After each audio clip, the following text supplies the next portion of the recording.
خوش آمدید. آپ دیکھ رہے ہیں ویو پوائنٹ اور میرا نام ہے عباس.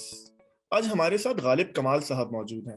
پاکستان کا یوٹیوب لینڈسکیپ ان سے واقف ہے, پاکستانی ایتھسٹ ہیں, اور آج انہیں زحمت دینے کا مقصد یہ ہے کہ یہ سوال گاہے بگاہے اٹھ رہا ہے کہ کیا پاکستان میں ریلیجس ایکسٹریمزم بڑھ رہا ہے. تو ہم تمام ہی زاویہ نظر پہ بات کر رہے ہیں. آپ نے تمام پچھلے انٹرویوز دیکھے ہوں گے, اگر نہیں دیکھے تو ضرور دیکھیے تاکہ کلیئر پکچر آپ کے سامنے آ سکے. تو یہ ضروری ہے کیونکہ ملک تو سب کا ہے کہ ایتھزم کا اور ایتھسٹ کا پوائنٹ آف ویو بھی آ سکے. اور اگر غالب بھائی مجھے اجازت دیں تو میں دو چیزیں بس کلیئر کرنا چاہوں گا.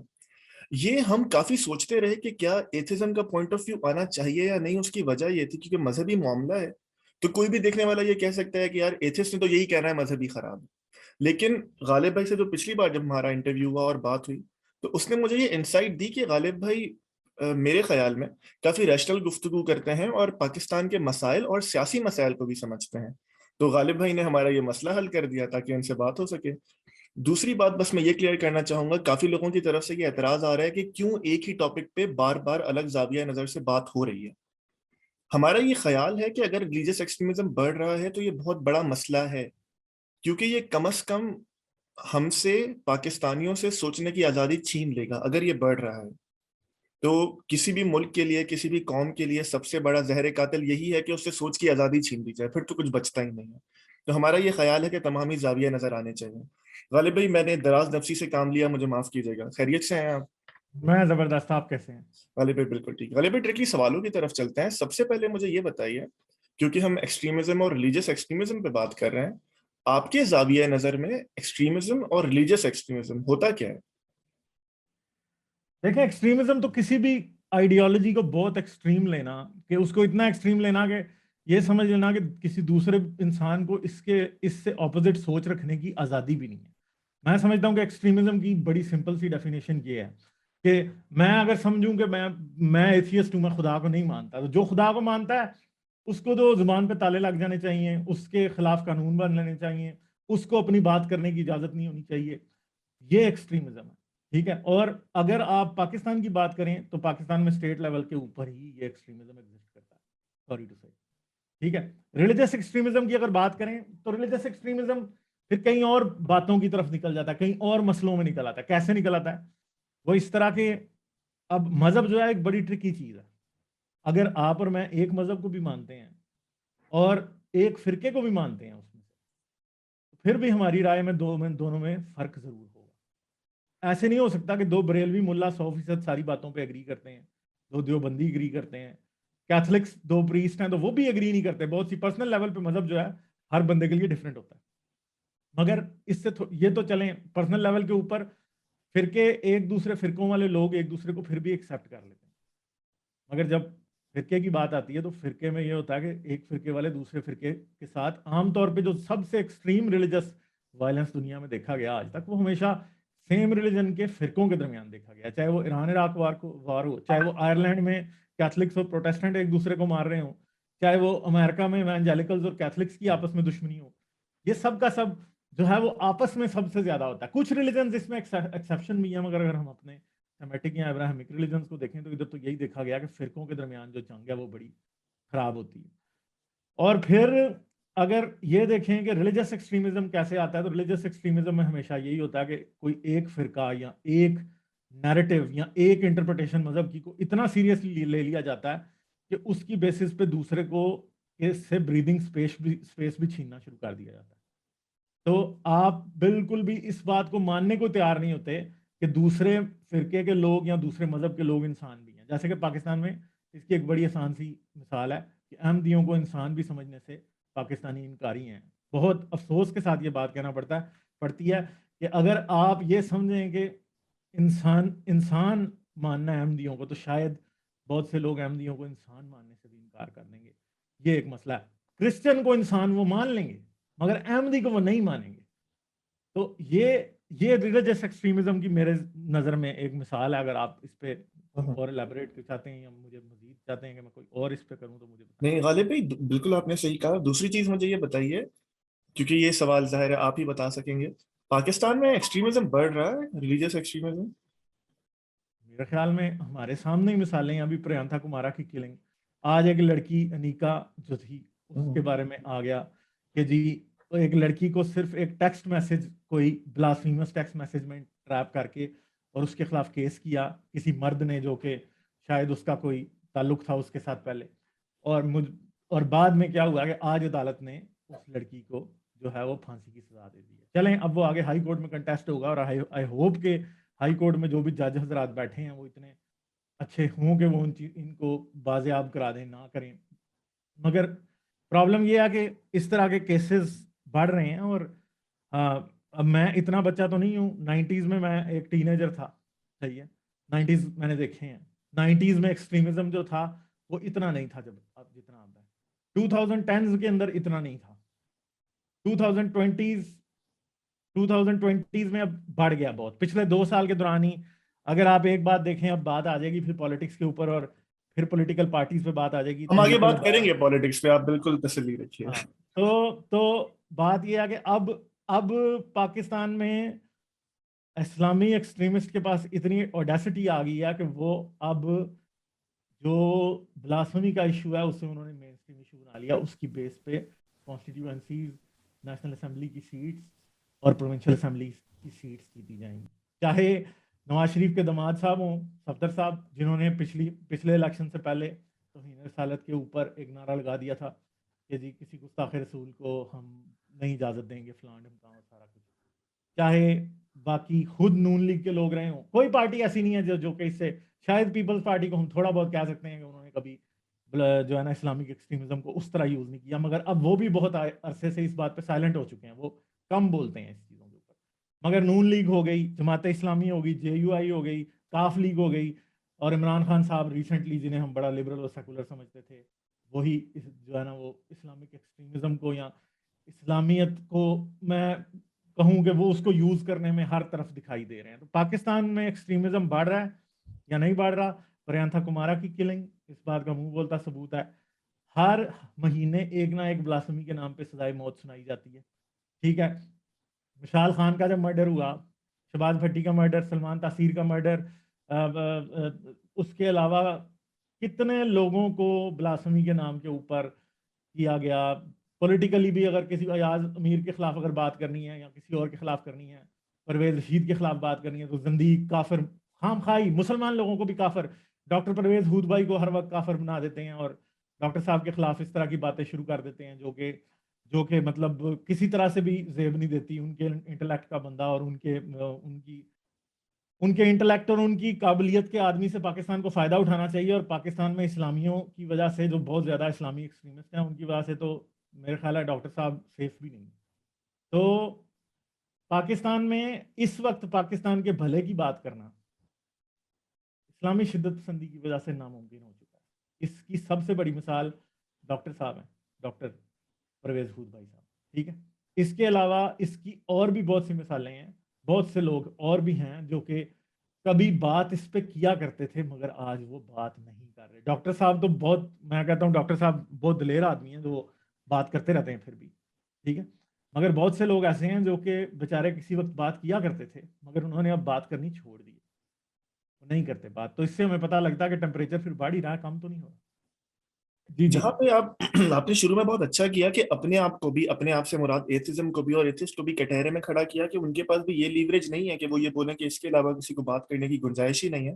لیکن اس میں ایک سلور لائننگ ہے نا بیچ میں، کہ جب آپ کو مذاہب کے خلاف اور تمام مذاہب کے خلاف بات کرنے کی آزادی ہے، تو جو اسلام کے ایک شدت پسندانہ رویے کو صحیح سمجھتے ہیں تو انہیں بھی آزادی تو ہونی چاہیے نا، صرف بات ہی تو کرنی ہے. اب یہ ذرا اس کو پھر یہ تھوڑے ٹرکی واٹرز ہیں نا. بات یہ ہے کہ جب بھی بات نظریات پہ ہوتی ہے، نظریات کے بجائے لوگوں پہ، کیا ایک ایتھیسٹ آدمی جب مذہب پہ تنقید کرتا ہے تو وہ یہ کہتا ہے کہ مسلمان کو مار دو؟ میں نے کبھی نہیں کہا، اور جو میرے ہم خیال ایتھیسٹ ہیں وہ کبھی بھی نہیں کہیں گے بھی نہیں کبھی. ٹھیک ہے، ہم ہمیشہ یہ بات مانتے ہیں کہ ان کو اپنا نیریٹو سامنے رکھنے کی اجازت ہے. مگر ہم جو سلور لائننگ ہے وہ کہاں ڈرا ہوگی کہ جہاں پہ آپ لوگوں کو ڈی ہیومنائز کرنا شروع کر دیں. ڈی ہیومنائز کرنے کا مطلب کیا ہے؟ جیسے احمدیوں کی میں نے شروع میں بات کر دی کہ ان کو انسان بھی سمجھنے کو تیار نہیں ہے، اور ضروری نہیں ہے کہ آپ کسی کو کہیں کہ یہ انسان نہیں ہے، شیطان، تو تب آپ اسے ڈی ہیومنائز کر رہے ہیں. نہیں، آپ ڈی ہیومنائز کیسے کرتے ہیں؟ آپ ڈی ہیومنائز ایسے کرتے ہیں کہ اس بندے کو آپ معاشرے سے کاٹ دیتے ہیں اصل میں. اس کی بڑی آسان سی مثال ہے، جیسے کہ یورپ میں جو وچ ٹرائلز ہوتے تھے ان میں کیا تھا کہ آپ کو اس انسان کو جادوگر نہیں ثابت کرنا ہے یا جادوگر ثابت کرنا ہے، اور جب آپ اس کو یہ ثابت کر دیتے تھے تو یہ سوسائٹی ورسز دم ہو جاتا تھا اسی ٹائم. تو عام طور پہ اگر کوئی مذہبی آدمی ہے، کوئی سیاسی آدمی ہے، کوئی ایتھیسٹ ہے، ایون کہ اسٹالن اور لینن نے بھی اگر یہ کام کیا ہے کہ اس نے کسی آدمی کو سوسائٹی کا جو پارٹ ہے اسے ایک ٹرکری کے ذریعے، پروپیگنڈا کے ذریعے، ایک شعلہ بیانی کے ذریعے سوسائٹی سے نکال کے ایک سائڈ پہ کھڑا کر دیا کہ نہیں یہ ہمارا دشمن ہے، جو بندہ سوسائٹی کا پارٹ ہے. ہٹلر نے بھی یہی کیا تھا. ہٹلر نے کیا کیا تھا؟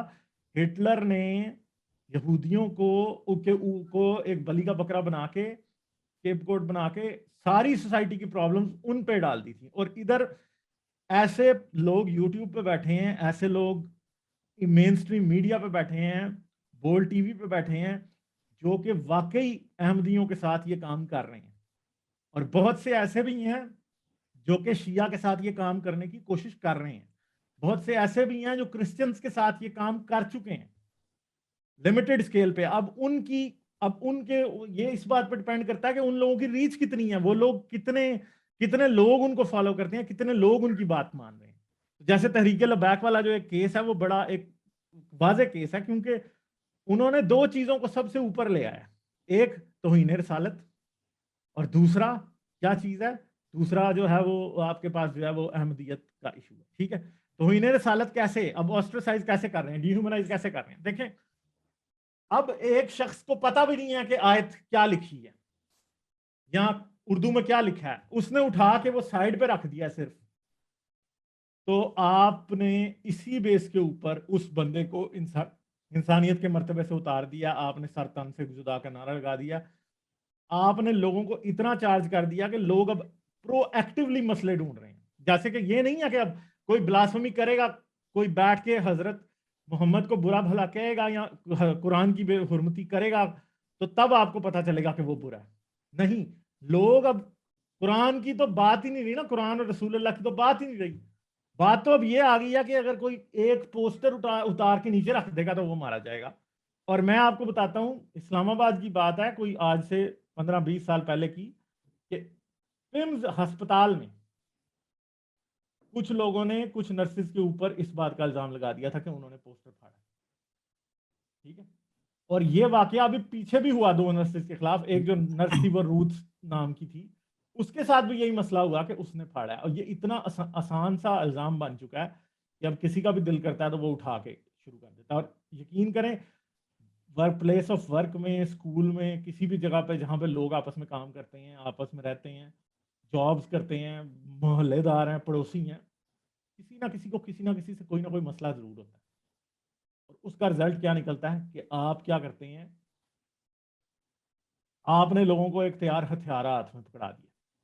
بلاسفمی کا الزام جو ہے نا وہ اختیار ہتھیار ہے. آپ کے جیب میں گن نہیں ہونی چاہیے مارنے کے لیے کسی کو. آپ کے ہاتھ میں ہتھیار ہے، آپ کسی پہ بھی جب مرضی چلا دیں، اور ایسا ہتھیار ہے کہ زیرو کولیٹرل ڈیمیج ہے، آپ کو کچھ بھی نہیں ہونا. ٹھیک ہے، تو یہ ایک بڑی آسان سی مثال ہے کہ یہ کیا کرتے ہیں. یہ بتا دیتے ہیں کہ لفظوں کی ویلیو، کاغذوں کی ویلیو، نظریات کی ویلیو انسانی جان سے بہت زیادہ ہے.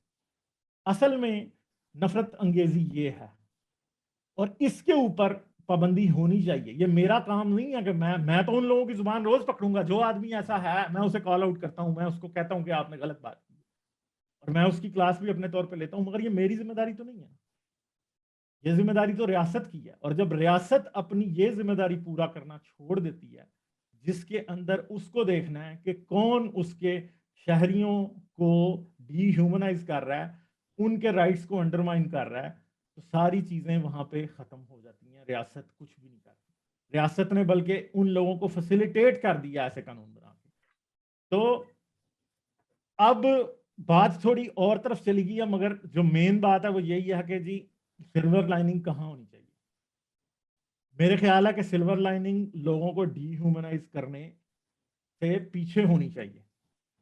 کہ آپ نظریات کی بات کریں، آپ سسٹمز کی بات کریں، آپ انسانوں کے اوپر قدغن نہ لگائیں، آپ انسانوں کی زبانیں نہ پکڑیں، انسانوں کے ہاتھ نہ کاٹیں، انسانوں کی گردنیں نہ کاٹیں. جب آپ ایسا کرتے ہیں میرے خیال ہے یہ وہ جگہ جہاں پہ لائن ڈرا ہونی چاہیے. مگر اب پرابلم یہ ہے کہ پاکستان میں بھی ٹرمپزم ہے نا. اب یہ بھی ٹرمپزم ہے اصل میں. کیسے کہ یہ ایک حساب کا اس طرح کا بن گیا ہے سسٹم کے لوگ دوسری طرف کو سننا ہی نہیں چاہتے. اگر ہم یہ دیکھیں گے جی رائٹ لیفٹ کی ڈیوائڈ تو ویسا کچھ ہمارے پاس اس سے بہت شدید ہے. رائٹ لیفٹ والوں کی ڈیوائڈ تو ہے، وہ ایک دوسرے کی گردنیں تو نہیں کاٹتے نا.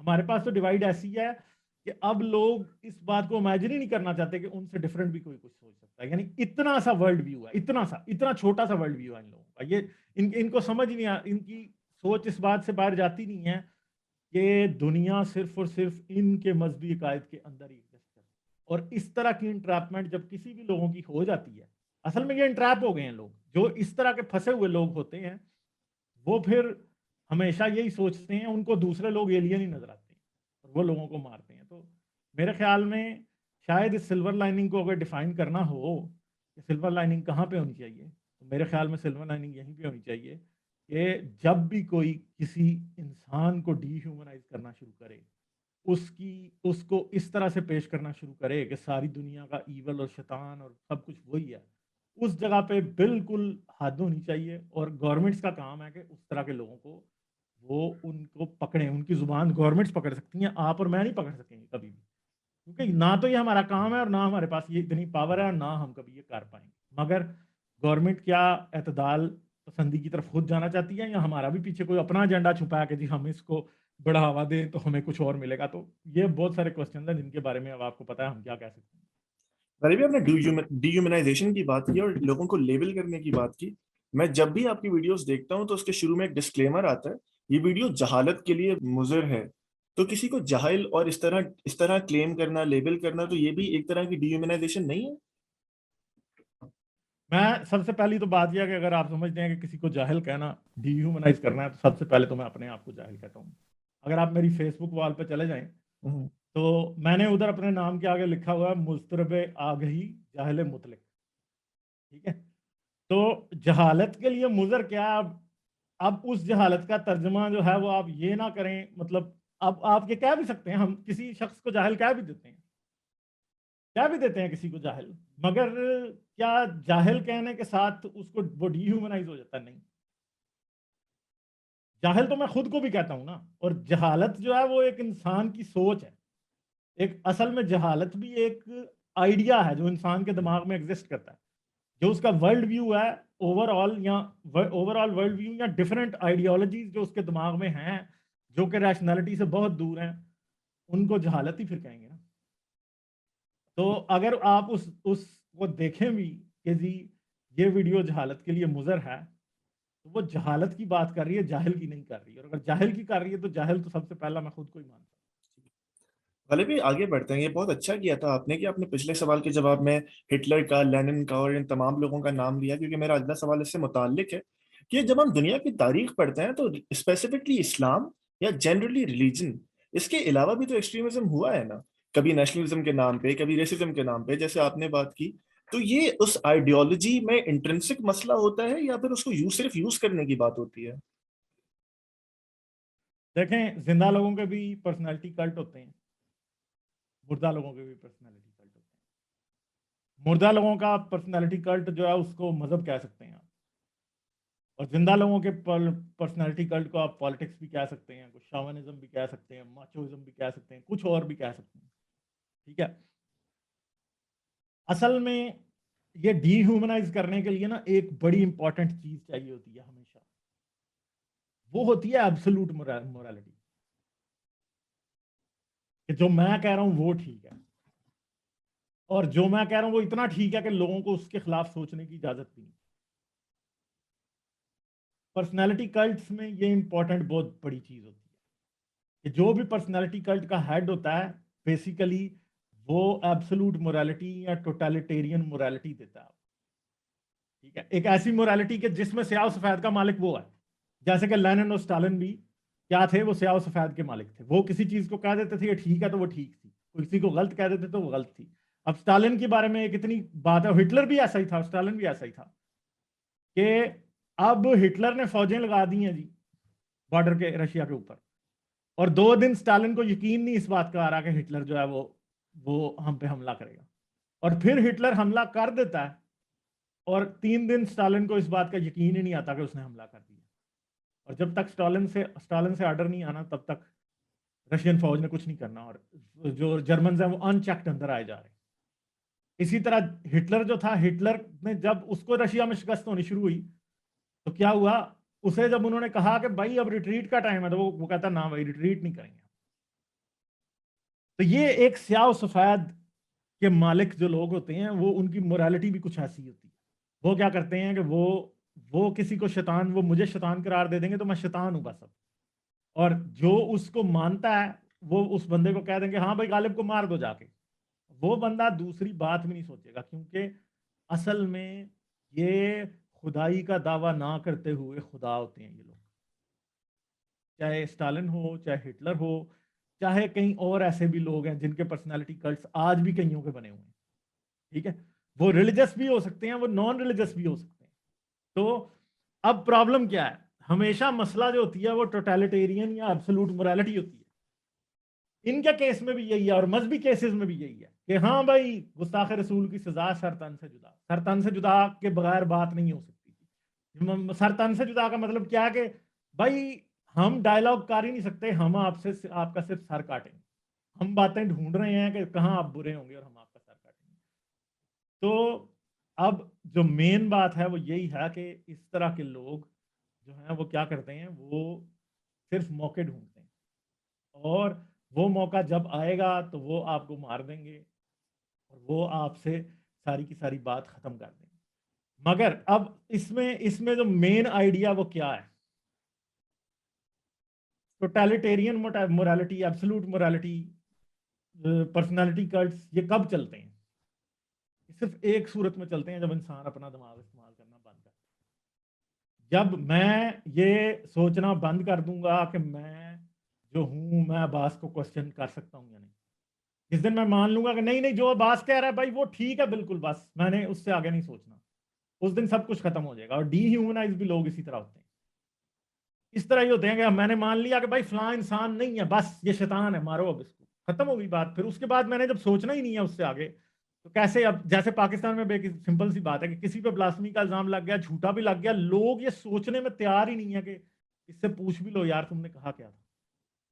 موب پہنچ جائے گا، اور موب میں تو پھر یوں ہوتا ہے کہ ایک نے ایک بات بنائی تو دوسرے نے 10 ساتھ لگا دی، تو بات آگے چلتی رہتی ہے۔ کچھ ایسا ہی وہ بھی کر رہے تھے، کمیونسٹ بھی کر رہے تھے، نازیز بھی کر رہے تھے، سب لوگ کر رہے تھے، بولشوکس بھی کر رہے تھے۔ کچھ حد تک ہمیں اپنے ہاں بھی کہیں نہ کہیں یہ چیزیں نظر آ جاتی ہیں، پولیٹیکل سین کے اندر بھی، پیروں فقیروں کے پاس میں ہمیں یہ باتیں نظر آ جاتی ہیں۔ تو یہ ایک چیز ہے جو کہ ایکسٹریمزم کو ہوا دیتی ہے۔ جس دن آپ خود سوچنا چھوڑ دیں گے اور آپ یہ سوچ دیں گے کہ جو کسی نے کہہ دیا وہ ٹھیک ہے، تو انسان کی ریشنلٹی واپس آتی ہے ایک موقع پہ۔ واقعی وہ موقع وہ والا ہوتا ہے جب اپنے سر پہ پڑتی ہے، یعنی اسٹالن کے لوگ سپورٹ کر رہے ہیں۔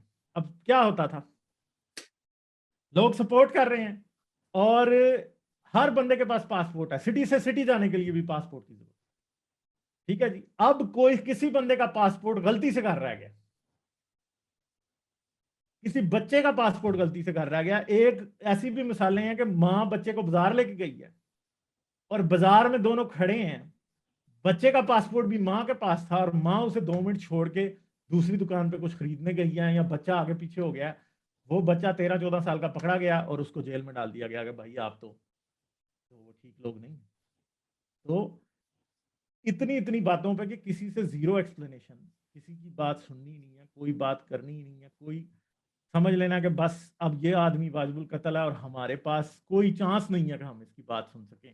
انبلٹی ٹو ایکسپلینیشن بھی سننے کی انبلٹی۔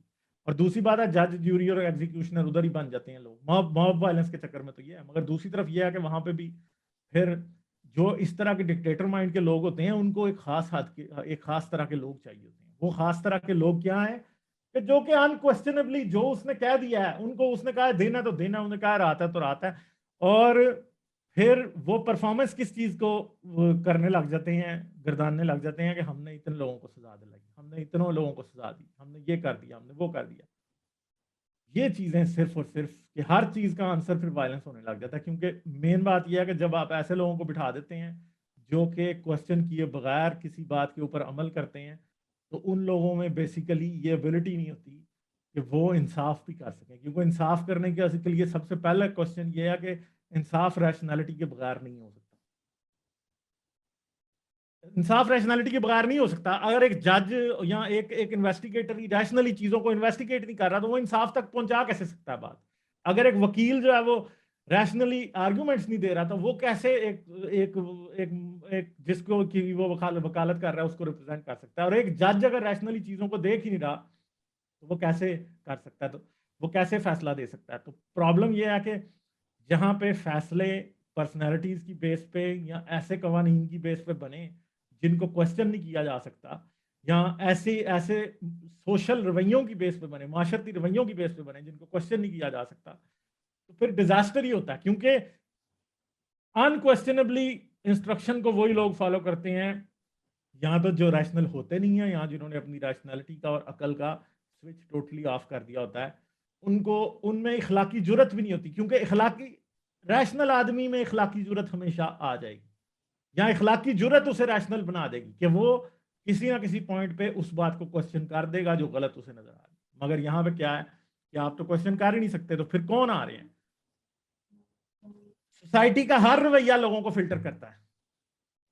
سوسائٹی میں کوئی ایک بھی ایسا ایٹیٹیوڈ نہیں ہوتا جو لوگوں کو فلٹر نہیں کرتا، چاہے وہ مذہبی رویے ہوں، چاہے وہ کوئی سپورٹس ہوں، چاہے کچھ ہوں۔ سپورٹس جو ہیں وہ فٹ ترین لوگوں کو فلٹر کرتی ہیں، یونیورسٹیز اور کالجز اور ایگزامز جو ہیں وہ سب سے ذہنی طور پہ قابل لوگوں کو فلٹر کرتے ہیں۔ مذہب جو ہے وہ سب سے زیادہ جو ہیں وہ کیرزمیٹک قسم کے مولویوں کو جو شعلہ بیان ہے ان کو فلٹر کر رہے ہیں پاکستان میں، ٹھیک ہے؟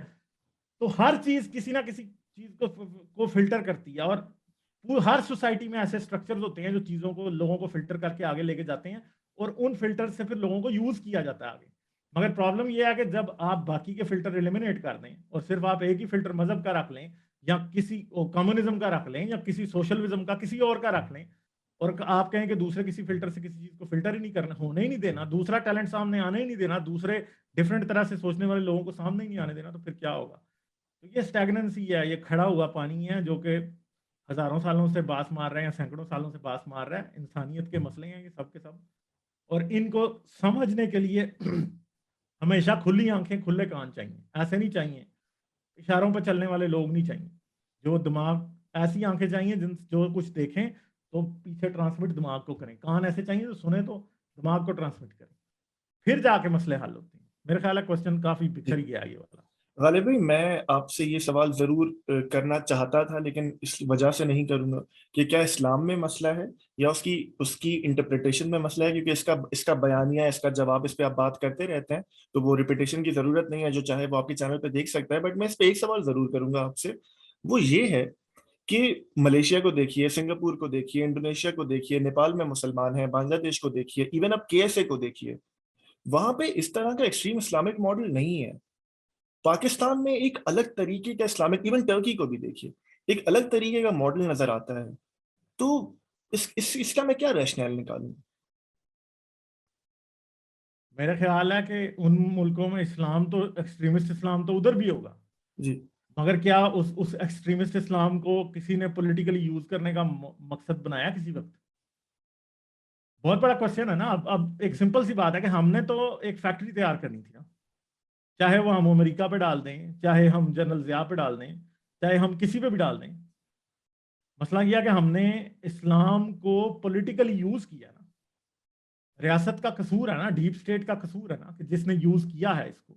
اور ابھی دیکھ لیں آپ، اس وقت جو سنگل نیشنل کریکولم اور یہ ساری باتیں ہو رہی ہیں، مجھے بتائیں کیا اس وقت بھی وہ باز آئے ہیں؟ وہ ابھی بھی باز نہیں آئے۔ دیکھنے میں ایسے لگتا ہے کہ وہ ابھی بھی باز نہیں آ رہے، اور کیا چاہتے ہیں وہ مجھے اور آپ کو اندازہ نہیں ہے وہ کیا چاہتے ہیں۔ شاید اندازہ ہے بھی ہے، کیا مجھے یہ سمجھ نہیں آتی کہ جو وہ سوچ رہے ہیں کیا لانگ ٹرم سسٹینیبل بھی ہے یا نہیں۔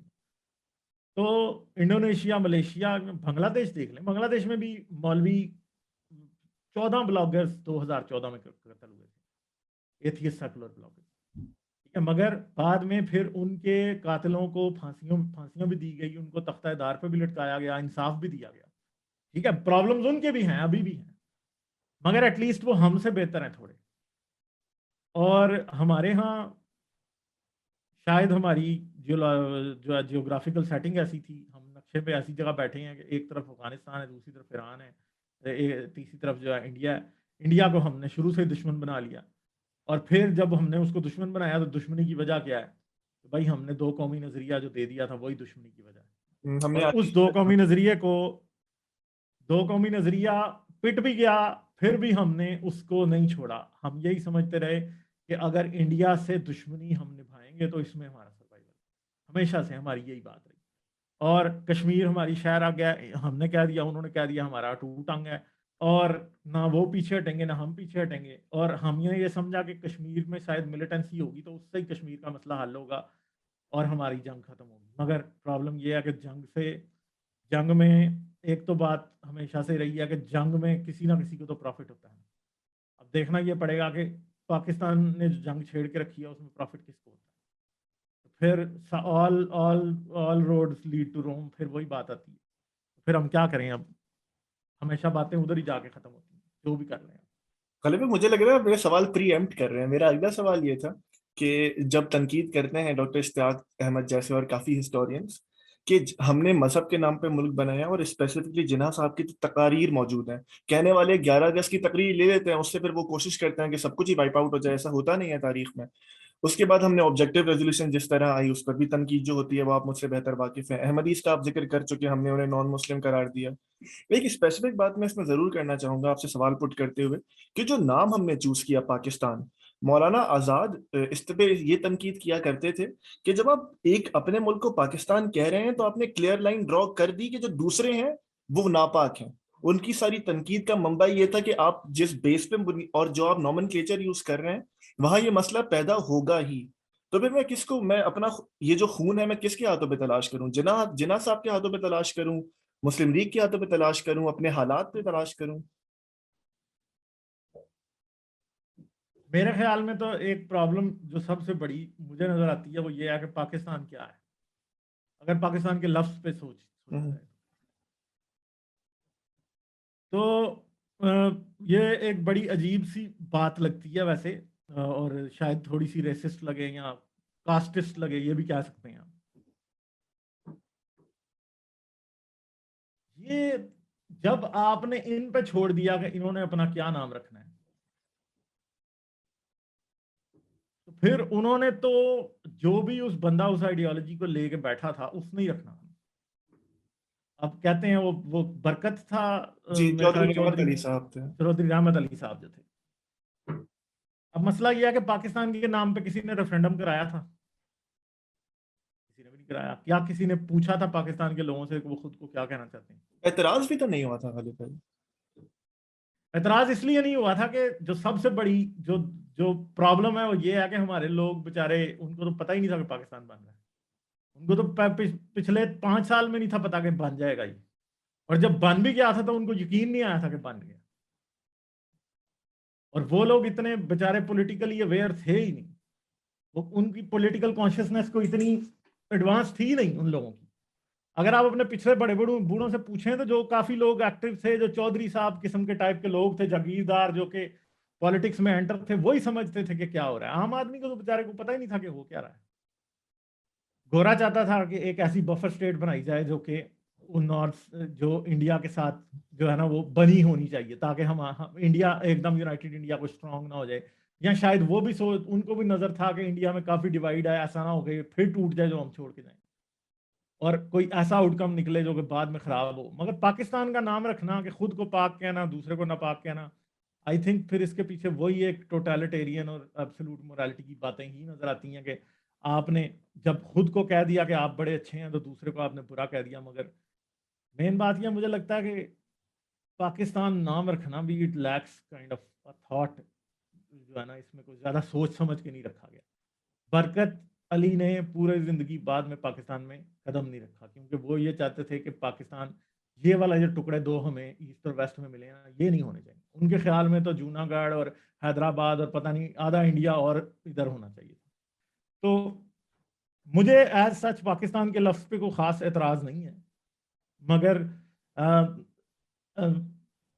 یا کہا جا سکتا ہے کہ اس ٹائم لوگ جو سوچ رہے تھے شاید وہ اتنا اویئر ہی نہیں تھے کہ جو لوگ ان ریاستوں میں رہتے ہیں، جیسے آج ہمارے پاس 4 صوبے ہیں، کہ پنجابیوں کا اپنا بھی کوئی تشخص ہے، سندھیوں کا بھی کوئی اپنا تشخص ہے، ان کی کوئی اپنا کلچر ہے، ان کی کوئی اپنی آئیڈینٹی ہے، پختونوں کا اپنی ہے، بلوچوں کی اپنی ہے، بلتیوں کی، گلگتیوں کی اپنی آئیڈینٹی ہے کوئی، یا پھر جو پنجاب میں جو سدرن پنجاب کے جن کو آج آپ کہتے ہیں سرائکیوں کی اپنی کوئی آئیڈینٹی ہے، کسی نے سوچا ہی نہیں تھا اس بات کے بارے میں، اور وہ شاید آج بھی نہیں سوچ رہے ہم، کیونکہ آج بھی ہم ان کی انڈیویجول آئیڈینٹی کو آج بھی ریجیکٹ ہی کر رہے ہیں۔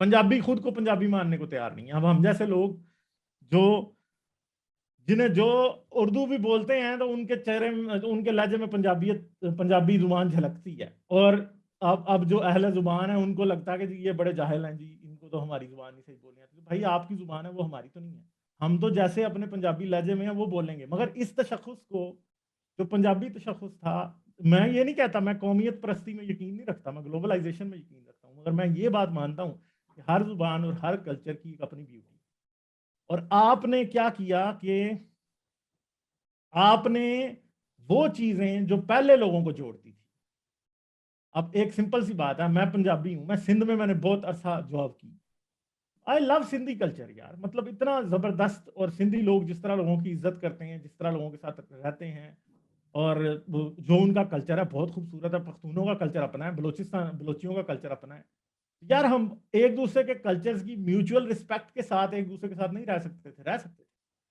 ہم نے ضرور بیچ میں ایک نئے تشخص کا جس میں کوئی بھی بلیو نہیں کرتا، ایک نئی آئیڈینٹی جس میں ایکچولی کوئی بھی بلیو نہیں کرتا، پاکستان کا ایک بہت بڑا مسئلہ یہ بھی ہے کہ اس آئیڈینٹی میں کوئی بلیو نہیں کر رہا، تو کیا ہوتا ہے کہ وہ اس آئیڈینٹی کو لا کے ہمارے سر پہ سوار کر دیا، ایک ایسی ٹوپی پہنا دی جسے ہم پہننا نہیں چاہتے تھے اصل میں، اور پھر ہمیں یہ سوچا کہ ہم اس ٹوپی سے بڑا پیار کریں گے، تو اس سے ہم پیار تو نہیں کر رہے ہیں۔ تو اکراس دا بارڈر آپ انڈیا میں دیکھ لیں، پرابلم ادھر بھی ہیں، مگر ادھر شاید ہمارے جتنے نہیں ہیں، کیونکہ وہ یہ سمجھتے ہیں کہ ان کو کسی مذہب نے نہیں جوڑا، ان کی بنیاد مذہب نہیں ہے، وہ یہ سمجھتے ہیں کہ ان کی بنیاد ان کا ملک ہے، یا ان کا کلچر ہے، یا ان کا ہیریٹیج ہے، جو بھی وہ یہ سمجھتے ہیں۔ پرابلمز ادھر بھی تھوڑے نہیں ہیں، مگر ایٹ لیسٹ ہم سے تھوڑے کم ہیں۔ بنگالیوں نے جب اپنی زبان پہ اکتفا کر لیا تو انہوں نے پیچھے مڑ کے نہیں دیکھا، ٹھیک ہے، گو کہ لسانیت اور نسل پرستی ایک غلط بات ہے، مگر ایٹ لیسٹ جب انہوں نے اپنے آپ کو جب انہوں نے یہ مان لیا کہ وہ کون ہے، تو پھر آگے چلنا آسان ہوتا ہے۔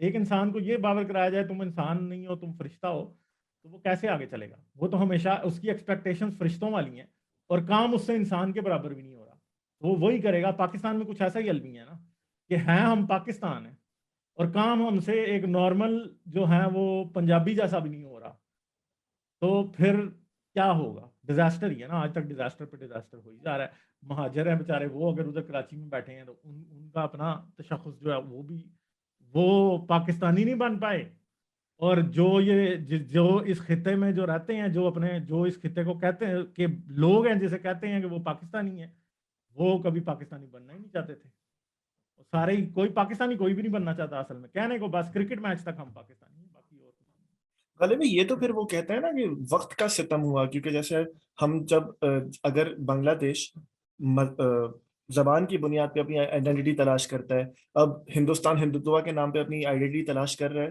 تو اس میں کوئی کوتاہی ویسے تھی تو نہیں کہ اگر ہم مذہب کے نام پہ اپنی آئیڈینٹی تلاش کریں؟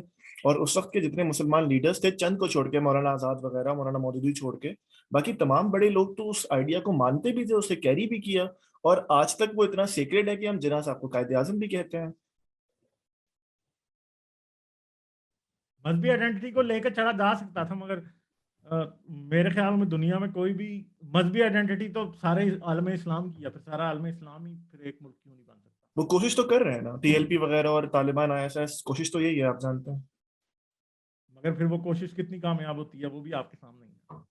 آپ کو پتا کہ لیبیا نے اور مصر نے اور کچھ ملکوں نے مل کے ایک ملک بنانے کی کوشش کی تھی، مجھے یاد نہیں ہے کون کون سے ملک، بڑی بری طرح سے ڈیزاسٹر ہوا تھا، فیل ہوا تھا۔ پاکستان کے کیس میں بڑی بری طرح سے فیل ہو چکا ہے، رشین سے ریاستیں ٹوٹی تو کئی ریاستیں بیچ میں سے مسلمان نکلی، مگر کسی نے بھی ایک دوسرے کے ساتھ الحاق کرنے کی بات نہیں کی۔ تو مین بات یہ ہے کہ مذہب کے نام پہ بھی کرتے، مگر آپ نے کئی تڑکے اور بیچ میں لگائے، لسانیت کا بھی تڑکا ہے۔ اب ہماری زبان اردو تو نہیں ہے، مگر ہمارے اوپر مسلط بھی ہے ایک لحاظ سے. پنجابی میں بھی ہو سکتی تھی سب باتیں, پشتو میں بھی ہو سکتی تھی, سندھی میں بھی ہو سکتی تھی. دنیا میں بہترین لٹریچر سندھی میں, پنجابی میں, سب جگہوں پہ ٹرانسلیٹ ہوا ہے. مگر چلیں, آپ نے مہاجروں کو ضرور ویلکم کیا اور اس میں کوئی غلط بات نہیں ہے. وہ آتے اپنی اردو زبان پڑھتے, اور ان کے اوپر بھی اردو پڑھنے پہ کوئی پابندی نہیں ہونی چاہیے تھی, اور جو اردو پڑھنا چاہتا پاکستان میں اس پہ بھی کوئی پابندی نہیں ہونی چاہیے تھی. مگر آپ نے گلو ایک دو جگہ پہ تو نہیں لگایا نا, آپ نے تو اور چیزوں میں لگایا. دوسری بات یہ ہے کہ اوپر سے جیوگرافی نے بھی آپ کی ستم ظریفی تھی کہ افغانستان آپ کے بارڈر پہ تھا اور افغانستان ایک کیوس میں گرتا جا رہا تھا. اور کچھ ہماری شروع سے ہی ایک چیز ہے, پھر ایسا پاکستان کا بننا ایک میرے خیال میں تاریخ کا بہت بڑا ڈیزاسٹر ہے. آپ تو ڈاکٹر صاحب کے ساتھ بھی, اشتیاق احمد صاحب کے ساتھ بھی بات کر چکے ہیں اس پہ. مگر ایک بات ہے کہ مجھے بتائیں, لیاقت علی خان صاحب کہاں, وہ حیدرآباد دکن سے الیکشن جیت کے آتے ہیں, وہ پاکستان پہنچے ہیں. اب آپ الیکشن کرائیں گے تو انہوں نے کہاں سے الیکشن جیتنا ہے؟ سمپل سی بات ہے نا کہ کہاں سے جیتیں گے لیاقت علی خان صاحب, کہاں سے الیکشن جیتیں گے؟ کون سی ان کی کانسٹیچوئنسی تو انڈیا میں رہ گئی جس کے اب وہ سٹیزن ہی نہیں ہے. اب ان کو ووٹ کون ڈالے گا لیاقت علی خان صاحب کو؟ اگر پنجاب میں وہ جا کے لاہور سے جیتنا چاہیں الیکشن, تو بھائی جو لاہور کے اپنے لوگ جو ادھر اتنی دیر سے کام کر رہے تھے پولیٹیکلی, ان کی کوئی وائس نہیں ہوگی. لیاقت علی خان صاحب کھڑے ہو جائیں ان کے خلاف الیکشن میں, کچھ بھی نہیں ہو سکتا. اب پرابلم یہ ہے کہ جو شروع کی اسمبلیز تھی, جو خاص طور پہ پاکستان کی پہلی کانسٹیٹیوشن اسمبلی تھی, وہ چاہتے ہی نہیں تھے کہ الیکشن ہو. وہ بھی نہیں, 70 تک ہم نے نہیں کرایا الیکشن, 71 تک. تو وہ شروع میں وہ نہیں چاہتے تھے. پھر جب پہلے 7-8 سال انہوں نے خوب تماشا لگا کے رکھا, جو مسلم لیگ کے سیاستدان تھے جو بہت سے ادھر سے آئے تھے, تو اس کے بعد ایوب خان صاحب کو نظر آیا کہ یار یہ تو چیزوں کا مربع ہے, تو میں خود اپنا ہی کیوں مربع تیار کروں گا, پھر ان کو کیوں سنوں. تو انہوں نے پھر اقتدار پہ قبضہ کر لیا. پھر بعد میں باقی سب ہسٹری ہے. میرے خیال ہے کہ شاید اگر پاکستان کے پہلے 5-7 سال پراپرلی مینج ہو جاتے, تو شاید جو آپ کو پاکستان میں بہت سی چیزوں کے پیچھے آپ کو ایک ہی نام نظر آتا ہے, شاید وہ نام اس طرح کا نہ ہوتا. کیونکہ انڈیا میں ڈیموکریسی کا ایک تسلسل چلا, ان کی کانسٹیچوئنسی سے جو جیتنے والے لوگ تھے وہ اپنی اپنی کانسٹیچوئنسیز میں اپنی اپنی جگہوں پہ اسٹرانگ تھے, ان کی ایک پبلک پریزنس تھی, ان کا ایک پبلک کنیکشن تھا. اصل میں تو اگر دیکھا جائے تو بنگالی کہتے تھے کہ جی ہمارے اوپر جی فورن رول ہے. تو بھائی جو پہلی کانسٹیٹیوشنل اسمبلی تھی پاکستان کی, تو وہ کیا تھی پھر؟ کیا آپ کے جو پہلے پرائم منسٹر تھے وہ آپ کے پاکستانی تھے؟ ادھر کے تھے یہاں کے, نہ تو وہ بنگالی تھے, نہ وہ پنجابی تھے, نہ وہ سندھی تھے. میں یہ نہیں کہتا کہ ٹھیک ہے وہ آ گئے تھے, ویلکم ہو جانا چاہیے تھا, کوئی بات نہیں. مگر اصل میں تو دیکھا جائے تو وہ یہاں کی عوام کو ریپرزینٹ تو نہیں کرتے, کیونکہ جنہوں نے انہیں ووٹ دیا تھا لیاقت علی خان صاحب کو, میجارٹی لوگ وہ انڈیا ہی میں رہ گئے تھے. ہمیں بھی پتا ہے کہ انڈیا سے ووٹ کرنے والے مسلمان 90, میرے خیال ہے 90 نہیں تو 70% تو ادھر ہی رہ گئے تھے. 30% بڑی 30% بھی شاید نہیں آئے ہوں گے.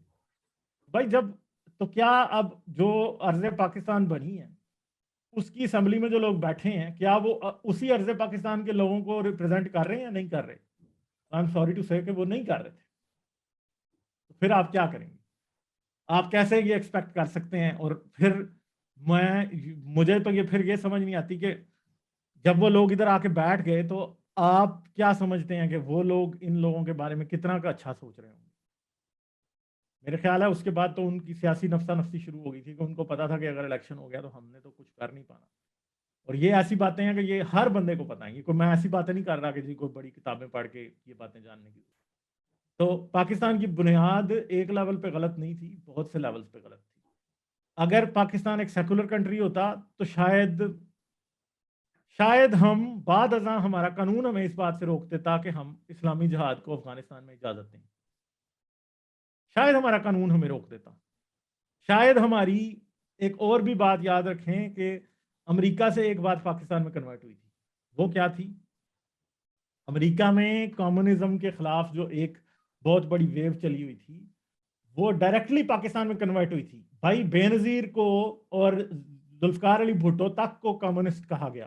ٹھیک ہے, ذوالفقار علی بھٹو نے کچھ باتیں ایسی کی, مگر ضیاء الحق نے بے نظیر پہ پابندی جب ہٹائی تھی اس سے پہلے تک ہمیشہ امریکہ والوں سے جب بھی ضیاء الحق صاحب کی بات ہوئی ہے تو وہ یہ کہتے تھے کہ یہ کمیونسٹ ہے. بے نظیر بھٹو صاحبہ کو ضیاء الحق صاحب جو تھے وہ یہ کہہ رہے تھے کہ یہ کمیونسٹ ہے. تو یہاں پہ پھر کمیونزم کے خلاف جوش کو صرف یوز ہی نہیں کیا گیا, فیض صاحب کے پیچھے لگے رہے, کتنے اور کمیونسٹوں کے ساتھ پاکستان میں کیا کچھ نہیں ہوا. ٹھیک ہے, میں کمیونسٹ نہیں ہوں, میں ویسے بات کر رہا ہوں. ٹھیک ہے, ان کے ساتھ کیا نہیں ہوا. پاکستان میں بالکل اسی طرح کا کمیونسٹوں کے ساتھ پیچھے ایجنسیاں لگا کے رکھی گئیں اور سارے مسئلے ان کے ساتھ کھڑے کیے گئے جس طرح سے امریکہ میں کیے جاتے تھے. تو وہ بھی آپ نے ایک اور جنگ اپنے گلے لگا لی, کیونکہ اگر انڈیا جو تھا وہ نان الائنڈ رہ سکتا تھا تو ہو سکتا ہے کہ ہم بھی سیکولر ہوتے تو ہم بھی نان الائنڈ رہ ہوتے, کیونکہ ہم بھی ایک کافی بڑا ملک تھے اس وقت. اور اگر ہم دیکھیں ہمارے ایک سائز کا اور ملک تھا جو کہ ایجپٹ تھا, ہم سے چھوٹا ہی تھا تھوڑا آبادی کے لحاظ سے, وہ بھی نان الائنڈ رہے. تو کیا ہوا؟ کچھ بھی نہیں ہوا. ان ملکوں میں اتنے برے حالات نہیں ہوئے جتنے ہمارے ہوئے. مصر میں بھی کافی شدت پسندی بھی ہے, اور آپ کو پتا ہے اخوان المسلمین اور القاعدہ کے پیچھے وہ لوگ رہے ہیں, مگر ہمارے جتنے برے حالات آج بھی ان کے نہیں ہیں. پاکستان میں ٹورسٹ آنے کو آ نہیں سکتا, اور ادھر ہے ٹورسٹ ختم نہیں ہوتے.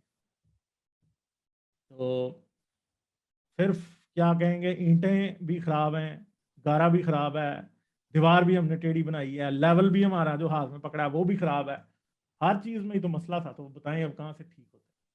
میں بس دیکھنے والوں سے یہ درخواست کروں گا کہ غالب بھائی نے چند سوال اٹھائے کہ بھٹو صاحب پہ الزام لگا کہ وہ کمیونسٹ ہیں. ان کا نعرہ بھی تھا نا کہ ہماری اکنامی سوشلزم ہے, تھا تو تھا بعد میں انہوں نے چینج کر لیا. آپ نے یہ بھی کہا کہ ہم سیکولر ہو سکتے تھے, اس پہ بھی ڈاکٹر اشتیاق اور کافی لوگ تنقید کرتے ہیں کہ بھائی جب مذہب کے نام پہ ملک بنایا تو ہاں سیکولرزم ہو ہی نہیں سکتا, رائٹ. ایوب خان مگر میں تو واٹ اف کی باتیں کر رہا ہوں نا. جس طرح آپ نے ایوب خان کی بات کی, ایوب خان کو ہم نے ہی راہ دی نا کہ پہلے ڈیفنس منسٹر بنایا. تو میں دیکھنے والوں سے بس یہ درخواست کروں گا کہ یہ جو, کیونکہ یہ سیاست کا پروگرام نہیں ہے اس وقت, تو میں انفارمیشن میں ضرور ڈال دوں گا. آپ ڈاکٹر اشتیاق احمد کے ساتھ وہ انٹرویو ضرور دیکھیے, وہ کافی ایکسٹینسو ہے. غالب بھائی چند آخری سوال. اب دیکھیں نا, ہم ریاست کو دیکھتے ہیں تو افغانستان میں جیسے آپ نے اس کا ذکر کر بھی دیا, ہم نے کس طرح مذہب کو استعمال کیا, پیسے لیتے رہے, 9/11 کے بعد ہم نے یہ کیا, اور اس کا نتیجہ بار بار غلط نکل رہا ہے. جیسے ابھی بھی جب ہم رحمت للعالمین اتھارٹی بناتے ہیں, میں عمران خان کی بات نہیں کر رہا, ہم پولیٹیشنز پہ بات کریں گے, لیکن ظاہر ہے ان کی آشیرواد سے ہی ہوئی ہے نا.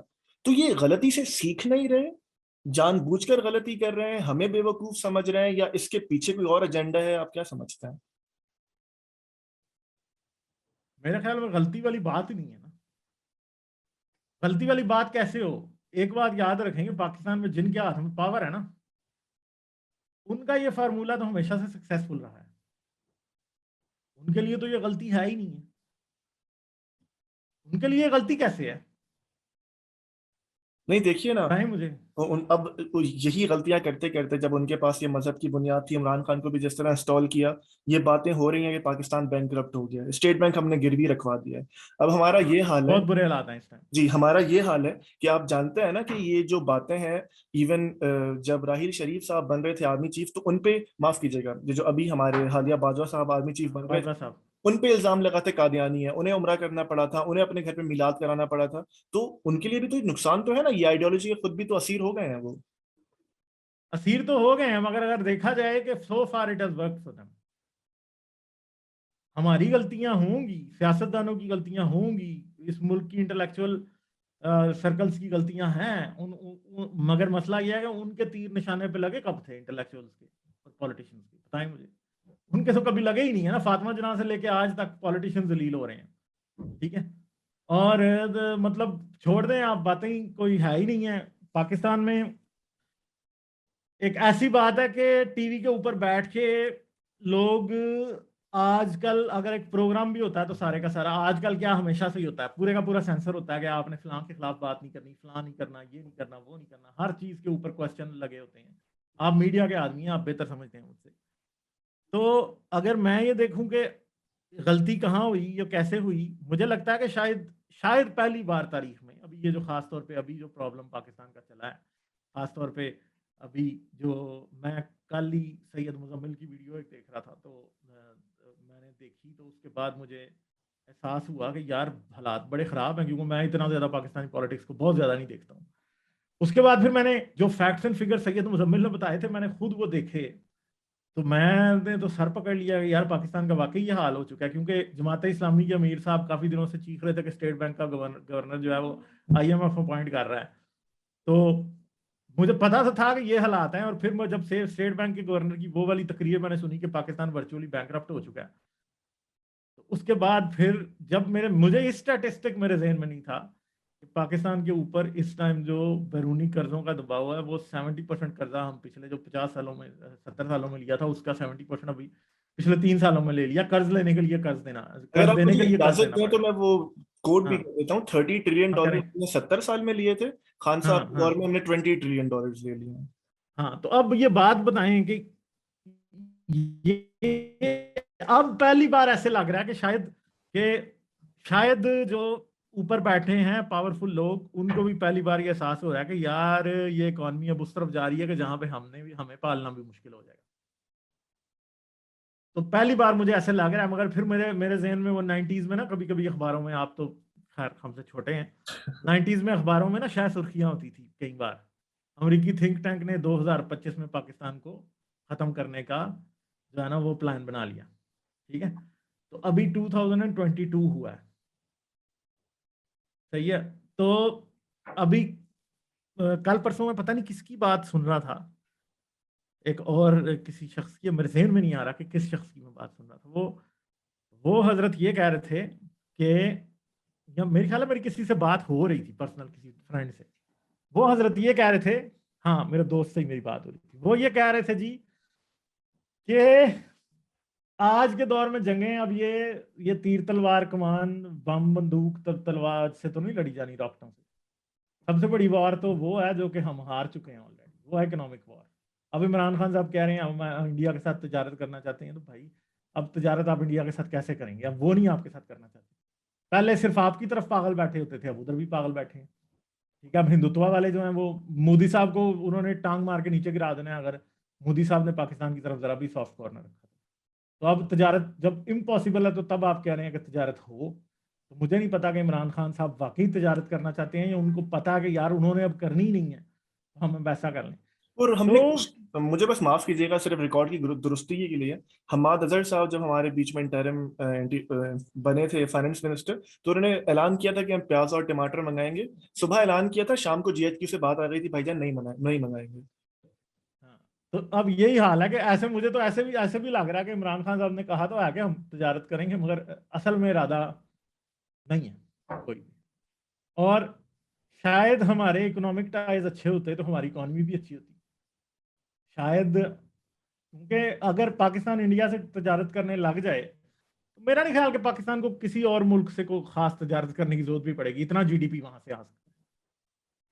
تو حالات اب یہ ہیں کہ اب ہم کشکول لے کے پھر رہے ہیں. کبھی 4 ارب سعودی عرب دے دیتا ہے تو وہ کہتا ہے کہ جی مجھے واپس چاہیے, اور سود بھی اتنا چاہیے. اور پاکستان سے تو اس ٹائم جو قرضے دے رہے ہیں وہ انٹرسٹ ریٹ ہی پاکستان کے لیے واپس کرنا مشکل ہوا ہے. چین کا قرضہ واپس کر دو, انٹرسٹ ریٹ واپس نہیں دیا جا رہا, اب کہاں سے کریں؟ ایشوز تو وہیں کے وہیں ہیں سارے. غالباً بس اپنے اور ہاں جی, نہیں, آپ پلیز بولیے, سوری معاف کیجیے گا. ہاں بس ہوگی بات یہ. اچھا, ہم بس اپنے ٹاپک کی طرف چلتے ہیں, کیونکہ یہ اکنامکس تو پھر کسی اور طرف چلی جائے گی. مجھے یہ بتائیے کہ جیسے آپ نے بات کی کہ بنگلہ دیش میں جنہوں نے مارا تھا بلاگرز کو, انہیں پھانسی دی گئی. ایک پھانسی تو ہم نے بھی ممتاز قادری صاحب کو دی تھی, پھر نیشنل ایکشن پلان بھی ہم نے بنایا. اس کے بعد جب آپ نے سیالکوٹ کے واقعے کا ذکر کیا تو جہاں موب مار رہا تھا وہاں ایک شخص بچا بھی رہا تھا, ان کا نام میرے ذہن سے نکل گیا. اب سیالکوٹ کی ساری انڈسٹری نے اس فیملی کو مالی امداد کرنے کا اعلان کیا ہے. تو کہیں پہ کوئی رے آف ہوپ ہے, کوئی امید نظر آتی ہے؟ مجھے تو امید بالکل بھی ابھی نظر نہیں آتی. ایٹ لیسٹ اگر آپ یہ سمجھیں کہ وہ کام شروع ہو چکا ہے جہاں سے ریورسل شروع ہوگا, یا میں یہ کہوں کہ اس سے برا اب نہیں ہو سکتا, تو آئی ایم سوری ٹو سے کہ نہیں, ابھی اس سے برا ہونے کا پورا چانس ہے, واقعی میں پورا چانس ہے. کیونکہ پاکستان میں سے ایک تو سب سے پہلی بات یہ ہے کہ پاکستان میں سے قابل لوگ بالکل ایسے بھاگ رہے ہیں جیسے لاش کو جوئیں چھوڑ کے بھاگ. آپ اگر اپنے 10 دوست گنیں جو کہ بڑے قابل ہوں گے, اور میں آپ کو گارنٹی سے یہ بات بتا سکتا ہوں کہ میں اگر اپنے 10 دوست گنوں جو بہت قابل تھے, ان میں سے 9 آج پاکستان میں نہیں. ٹھیک ہے, یعنی جو پاکستان کی کریم ہے وہ بھاگ رہی ہے پاکستان سے. وہ کیوں بھاگ رہی ہے؟ اگر آپ ان لوگوں سے پوچھیں تو ان کا جواب یہ ہوگا, یار اکانومی بڑی بری ہے, بجلی کا مسئلہ ہے, یہ ہو گیا, فلاں ہو گیا, ڈھمکاں ہو گیا. مگر اگر دیکھا جائے تو یہ ساری چیزیں آپس میں کنیکٹڈ ہوتی ہیں. یہ ایسے نہیں ہو سکتا کہ پاکستان ایک ایسا ملک ہے کہ جس میں پانی بھی دبا کے ہے, ایسی کوئی بات بھی نہیں ہے. ڈیمز بھی چاہتے ہم بنا سکتے تھے, بہت کچھ کر سکتے تھے ہم, اور بھی طریقے لگا سکتے تھے, ہمیں ہم ایسا بھی ہو سکتا تھا کہ ہم اپنی اکانومی ٹھیک رکھتے تو ہم تیل پہ ہی اور گیس پہ ہی بجلی بناتے رہتے, کوئی پرابلم نہیں ہوتا. قطر سے آپ گیس امپورٹ کر کے پاکستان پورا بجلی پہ چلا سکتے تھے اور آپ کے پاس اپنی بھی گیس تھی اگر آپ اکانومی ٹھیک رکھتے تو. آج آپ ٹیکس تب لگاتے ہیں اور وہ بھی جی ایس ٹی لگاتے ہیں جب آپ کو آئی ایم ایف کہتا ہے. آپ کا ٹیکس نیٹ ہی کچھ نہیں ہے, تنخواہ دار طبقہ ٹیکس دیتا ہے. آپ ایک پاکستان میں سمپل سی بات ہے کہ آپ وابڈا کا جو میٹر چیک کریں نا اس کے ساتھ آپ دوستی کر لینا اور آپ اس کو 5,000 مہینہ دینا شروع کریں تو 1 لاکھ کا بجلی کا بل آپ معاف کرا سکتے ہیں. اور وہ 1 لاکھ کا بل جو ہے نا وہ آپ کی وسینٹی کے کسی نہ کسی اور کے کھاتے میں ڈال رہا ہوگا ہر مہینے. کوئی ایک مہینے چیخے گا جی میرا 30,000 بل آ گیا, کوئی اگلے مہینے چیخے گا کہ میرا 30,000 آ گیا. تو یہ تماشا سارے کا سارا وہاں پہ چلے جا رہا ہے. تو جو مین بات ہے کہ کیا حالات ٹھیک ہوں گے ادھر سے, مذہبی شدت پسندی کو اگر دیکھا جائے تو ٹھیک ہوگی. تو پرابلم مجھے تو یہ سمجھ نہیں آتی کہ یہ عوام اتنی پاگل کیوں ہے کہ ان کے لیے اب ٹی ایل پی کے پیچھے اگر ملین لوگ باہر آ سکتے ہیں ہر سال 2 بار, ملین کیا کئی ملین لوگ باہر آ سکتے ہیں. پاکستان کے بڑے بڑے کتنے شہر بند تھے آپ کو اور مجھے پتا ہے. اگر اتنے لوگ پاکستان کے باہر آ سکتے ہیں, پاکستان میں لوڈ شیڈنگ بھی ہے, کووڈ کی وجہ سے نوکریاں بہت زیادہ ختم ہوئی ہیں, پاکستان میں بزنسز بہت نیچے گئے ہیں, بہت سارے لوگ جو کہ فیصل آباد میں پہلے بیٹھے سیالکوٹ میں فیکٹریاں لگا کے بیٹھے تھے بہت سارے بنگلہ دیش چلے گئے ہیں, مائگریٹ کر گئے ہیں بھائی, وہ بزنسز ادھر مائگریٹ کر گئے ہیں, پورے کے پورے فیکٹریز وہاں لگی ہوئی ہیں. اور لوگوں کے لیے سب سے بڑا مسئلہ کیا ہے؟ توہین رسالت, سر تن سے جدا, یہ سب سے بڑا مسئلہ ہے. لوگوں کو اس بات کا پتہ ہی نہیں ہے کہ اصل مسئلے کیا ہیں. یعنی ہمارے ہاں یہ حال ہے کہ جی بجلی کا پرابلم اس کے لیے ہے جو کہ گھر میں یو پی ایس نہیں لگا سکتا. آپ کتنے مافیاز بجلی کی وجہ سے کتنے مافیاز بن چکے ہیں. سولر پینل مافیا ایک ہے, ٹھیک ہے, بیٹری مافیا دوسرا ہے, ٹھیک ہے, اس کے علاوہ انورٹر مافیا تیسرا ہے, اور پتہ نہیں کتنے کتنے مافیا صرف اور صرف بجلی کے اس سے ریلیٹڈ. درزی جی, درزی آپ درزی کے پاس جائیں گے, آپ اسے کہیں گے ہاں جی اتنی سلائی ہے, یہ سوٹ دینا ہے, آپ کو کہے گا اتنی سلائی ہے. اور آپ اگلے مہینے جائیں گے تو کہے گا جی اتنی سلائی ہے, وہ اس نے بیچ میں 100-200 اور بڑھا لیا. اگر آپ اسے پوچھیں گے کیوں بڑھایا تو کہے گا جی پہلے بجلی جو تھی وہ 8 گھنٹے جاتی تھی, اب 12 گھنٹے جاتی ہے, اس لیے میں نے پیسے بڑھا دیے کیونکہ میرا گزارا نہیں ہو رہا. تو عام آدمی جو تنخواہ دار طبقہ ہے جو کہ بالکل اس کا تو کچھ نہیں ہے, کاروباری آدمی تو ہر کوئی لوٹ رہا ہے, ہر چیز کے, تیل مہنگا ہے تو اس پہ لوٹ لیا, بجلی مہنگی ہے تو اس پہ لوٹ لیا, ہر چیز پہ لوٹ رہا ہے, مگر عام آدمی کے پاس کچھ بھی نہیں. تو اور وہ عام آدمی کا المیہ یہ ہے کہ وہ بھی اپنا سالس جو ہے وہ کس میں ڈھونڈ رہا ہے, وہ اپنا سکون مذہب میں ڈھونڈ رہا ہے بس. اور اس کو لگتا ہے کہ اگر اس کو دنیا میں تو کچھ ملنا نہیں ہے اس لیے جنت پکی کر لو بس. یہ نفسیاتی المیہ ہے ہمارا کہ دنیا میں ہمیں کچھ نہیں ملنا اس لیے جنت پکی کریں نا. اب اس میں تو ملنا نہیں, اس میں تکلیف ہی ہے. رات کو 12 بجے بجلی چلی گئی, مچھر کاٹنے شروع ہو گئے بھائی, اگست جولائی کا مہینہ ہے, مچھر کاٹے جا رہے ہیں اور ہم بیٹھے ہوئے ہیں جی. اور بس پھر لوگ اسی میں اٹھ کے تہجد پڑھ لیتے ہیں, اسی میں فجر پڑھ لیتے ہیں, اس کے بجلی چلی گئی تو یاد آ گیا آپ فجر پڑھ لیں. تو پھر لوگ یہی سوچتے ہیں کہ یار دنیا میں تو تکلیف یا آخرت میں اکٹھا کر لیں, اور پھر لوگ یہ سمجھتے ہیں. پھر وہی ایک چیز ہے کہ جب معاشرے میں لوگوں میں اضطراب بڑھتا ہے تو اضطراب کی وجہ سے اور بہت سے پرابلمز اور نئے کھڑے ہوتے ہیں.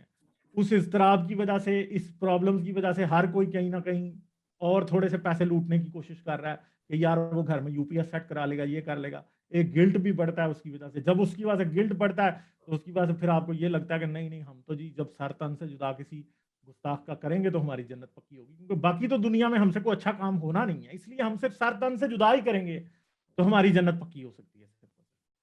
تو یہ جو پرابلم ہے کہ مولویوں نے لوگوں کو اس بات پہ باور کرا دیا ہے کہ ایک بیئر منیمم ہے جو کہ آپ نے کرنا ہے اور آپ کی جنت پکی ہے. وہ یہ ہے کہ مذہب کی اگر کہیں بھی بےعزتی ہو یا مذہب پہ کوشچن کھڑا ہو جائے جو آپ کو کسی طرح سے بھی غلط لگتا ہے, چاہے وہ ایک پیپر اتار کے میز پہ کیوں نہ رکھ دیا جائے, اور آپ نے اس توہین والے بندے کو مار دیا تو آپ کی جنت پکی ہے. تو لوگوں کو دنیا میں تو جب کچھ نہ نظر آ رہا ہو پھر وہ جنتیں ہی پکی کرتے ہیں, پھر وہ اور تو کچھ کرتے نہیں ہیں.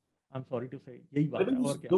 دو آخری سوال. ایک آپ نے بہت اچھی بات کی اور میں اپنے ویورز کو یہ کہوں گا کہ وہ ضرور یہ دیکھیں جب غالب بھائی نے کہا اور تاریخ کا ہر طالب علم یہ جانتا ہے کہ جب غربت اور آئیڈیالوجی مل جاتی ہے نا تو ایسا زہر قاتل بنتا ہے کہ اس کے بعد پھر کہیں کوئی واپسی نہیں ہوتی. غالب آپ بھی جانتے ہیں, تاریخ کا طالب علم جانتا ہے. جو آپ نے کہا کہ جو بیئر منیمم ہے, میں ٹی ایل پی کے کچھ ممبر سے بات کر رہا تھا انٹرویو کی ریسرچ کے لیے, تو انہوں نے کہا نہ صرف ٹی ایل پی بلکہ جو جماعت اسلامی ہے, ڈاکٹر اسرار کے لوگ ہیں, وہ کہہ رہے تھے یار دیکھو ہم جب اپنا ارد گرد دیکھتے ہیں, ایتھزم بڑھ رہا ہے, عورت مارچ کے نام پہ فیمنزم بڑھ رہا ہے, ہمارے ڈرامے دیکھ لو. یہ ان کا اوپینین ہے کہ اب اس طرح عورتیں چادر نہیں پہنتی, سر پر دوپٹہ نہیں لیتی, اسے چھوڑیں کہ وہ کچھ موویز ہے جہاں پہ بکنی تک پہن لی گئی ہے. تو جب ایک طرف سے اس کلچر کا اور اس مذہبی نارم کا اتنا اٹیک ہو رہا ہے, تو پھر ہماری طرف سے ریزنمنٹ تو ہوگی نا, ریٹیلیشن تو ہوگی. اور دوسری بات مجھے ایک اور اجازت دیجیے, وہ اس کو کہتے ہیں بڑا آئیڈیالوجیکل پوائنٹ آف ویو ہے, اس لیے کہ بھٹو صاحب نے بھی کہا تھا نا کہ بھئی ہم گھاس کھا لیں گے ایٹم بم بنائیں گے. اور اگر آپ سے بھی کوئی پوچھے میرا خیال ہے تو فریڈم آف ایکسپریشن کھانے سے زیادہ امپورٹنٹ ہوتا ہے کسی بھی انٹلیکچوئل آدمی کے لیے. تو ان کا کہنا یہ تھا کہ ہمارے مذہب کا جو انٹلیکچوئل مقدمہ ہے وہ کھانے پینے بجلی ان سب سے زیادہ ضروری ہے ہمارے لیے. یہ ان معصوم لوگوں کو بات پاور کرائی جا رہی ہے جی, یہ حقیقت نہیں ہے. آج کا سب سے بڑا المیہ ایک ہے, وہ یہ ہے کہ گلوبلائزیشن, گلوبل کلچر سے کوئی چھٹکارا نہیں. انہی بندوں سے یہ پوچھیں کہ یہ کبھی, I'm sorry to say, مجھے نہیں پتا آپ ادھر ورڈ یوز کرنے دیں گے یا نہیں, یعنی آپ کیا کہیں انہوں نے کبھی pornhub.com پہ یہ نہیں گئے کبھی؟ کیا انہوں نے کبھی انٹرنیٹ پون نہیں دیکھا؟ اور میں شرط لگا کے کہہ سکتا ہوں کہ پاکستان میں ٹچ سکرین موبائل ہونے کی سب سے بڑی وجہ کیا ہے, وہ انٹرنیٹ پون. میں اس بات پہ شرط لگانے کو تیار ہوں. ایک آدمی جس کو کچھ نہیں کرنا آتا, وہ اس نے اینڈرائڈ فون اسی لیے رکھا ہے کہ اس کی ایک انٹرٹینمنٹ ہے وہ, اور اس کی انٹرٹینمنٹ ویلیو کو آپ نہیں ڈینائی کر سکتے, وہ ہے اس کی انٹرٹینمنٹ ویلیو اور انسان کی ضرورت ہے, وہ دیکھے گا.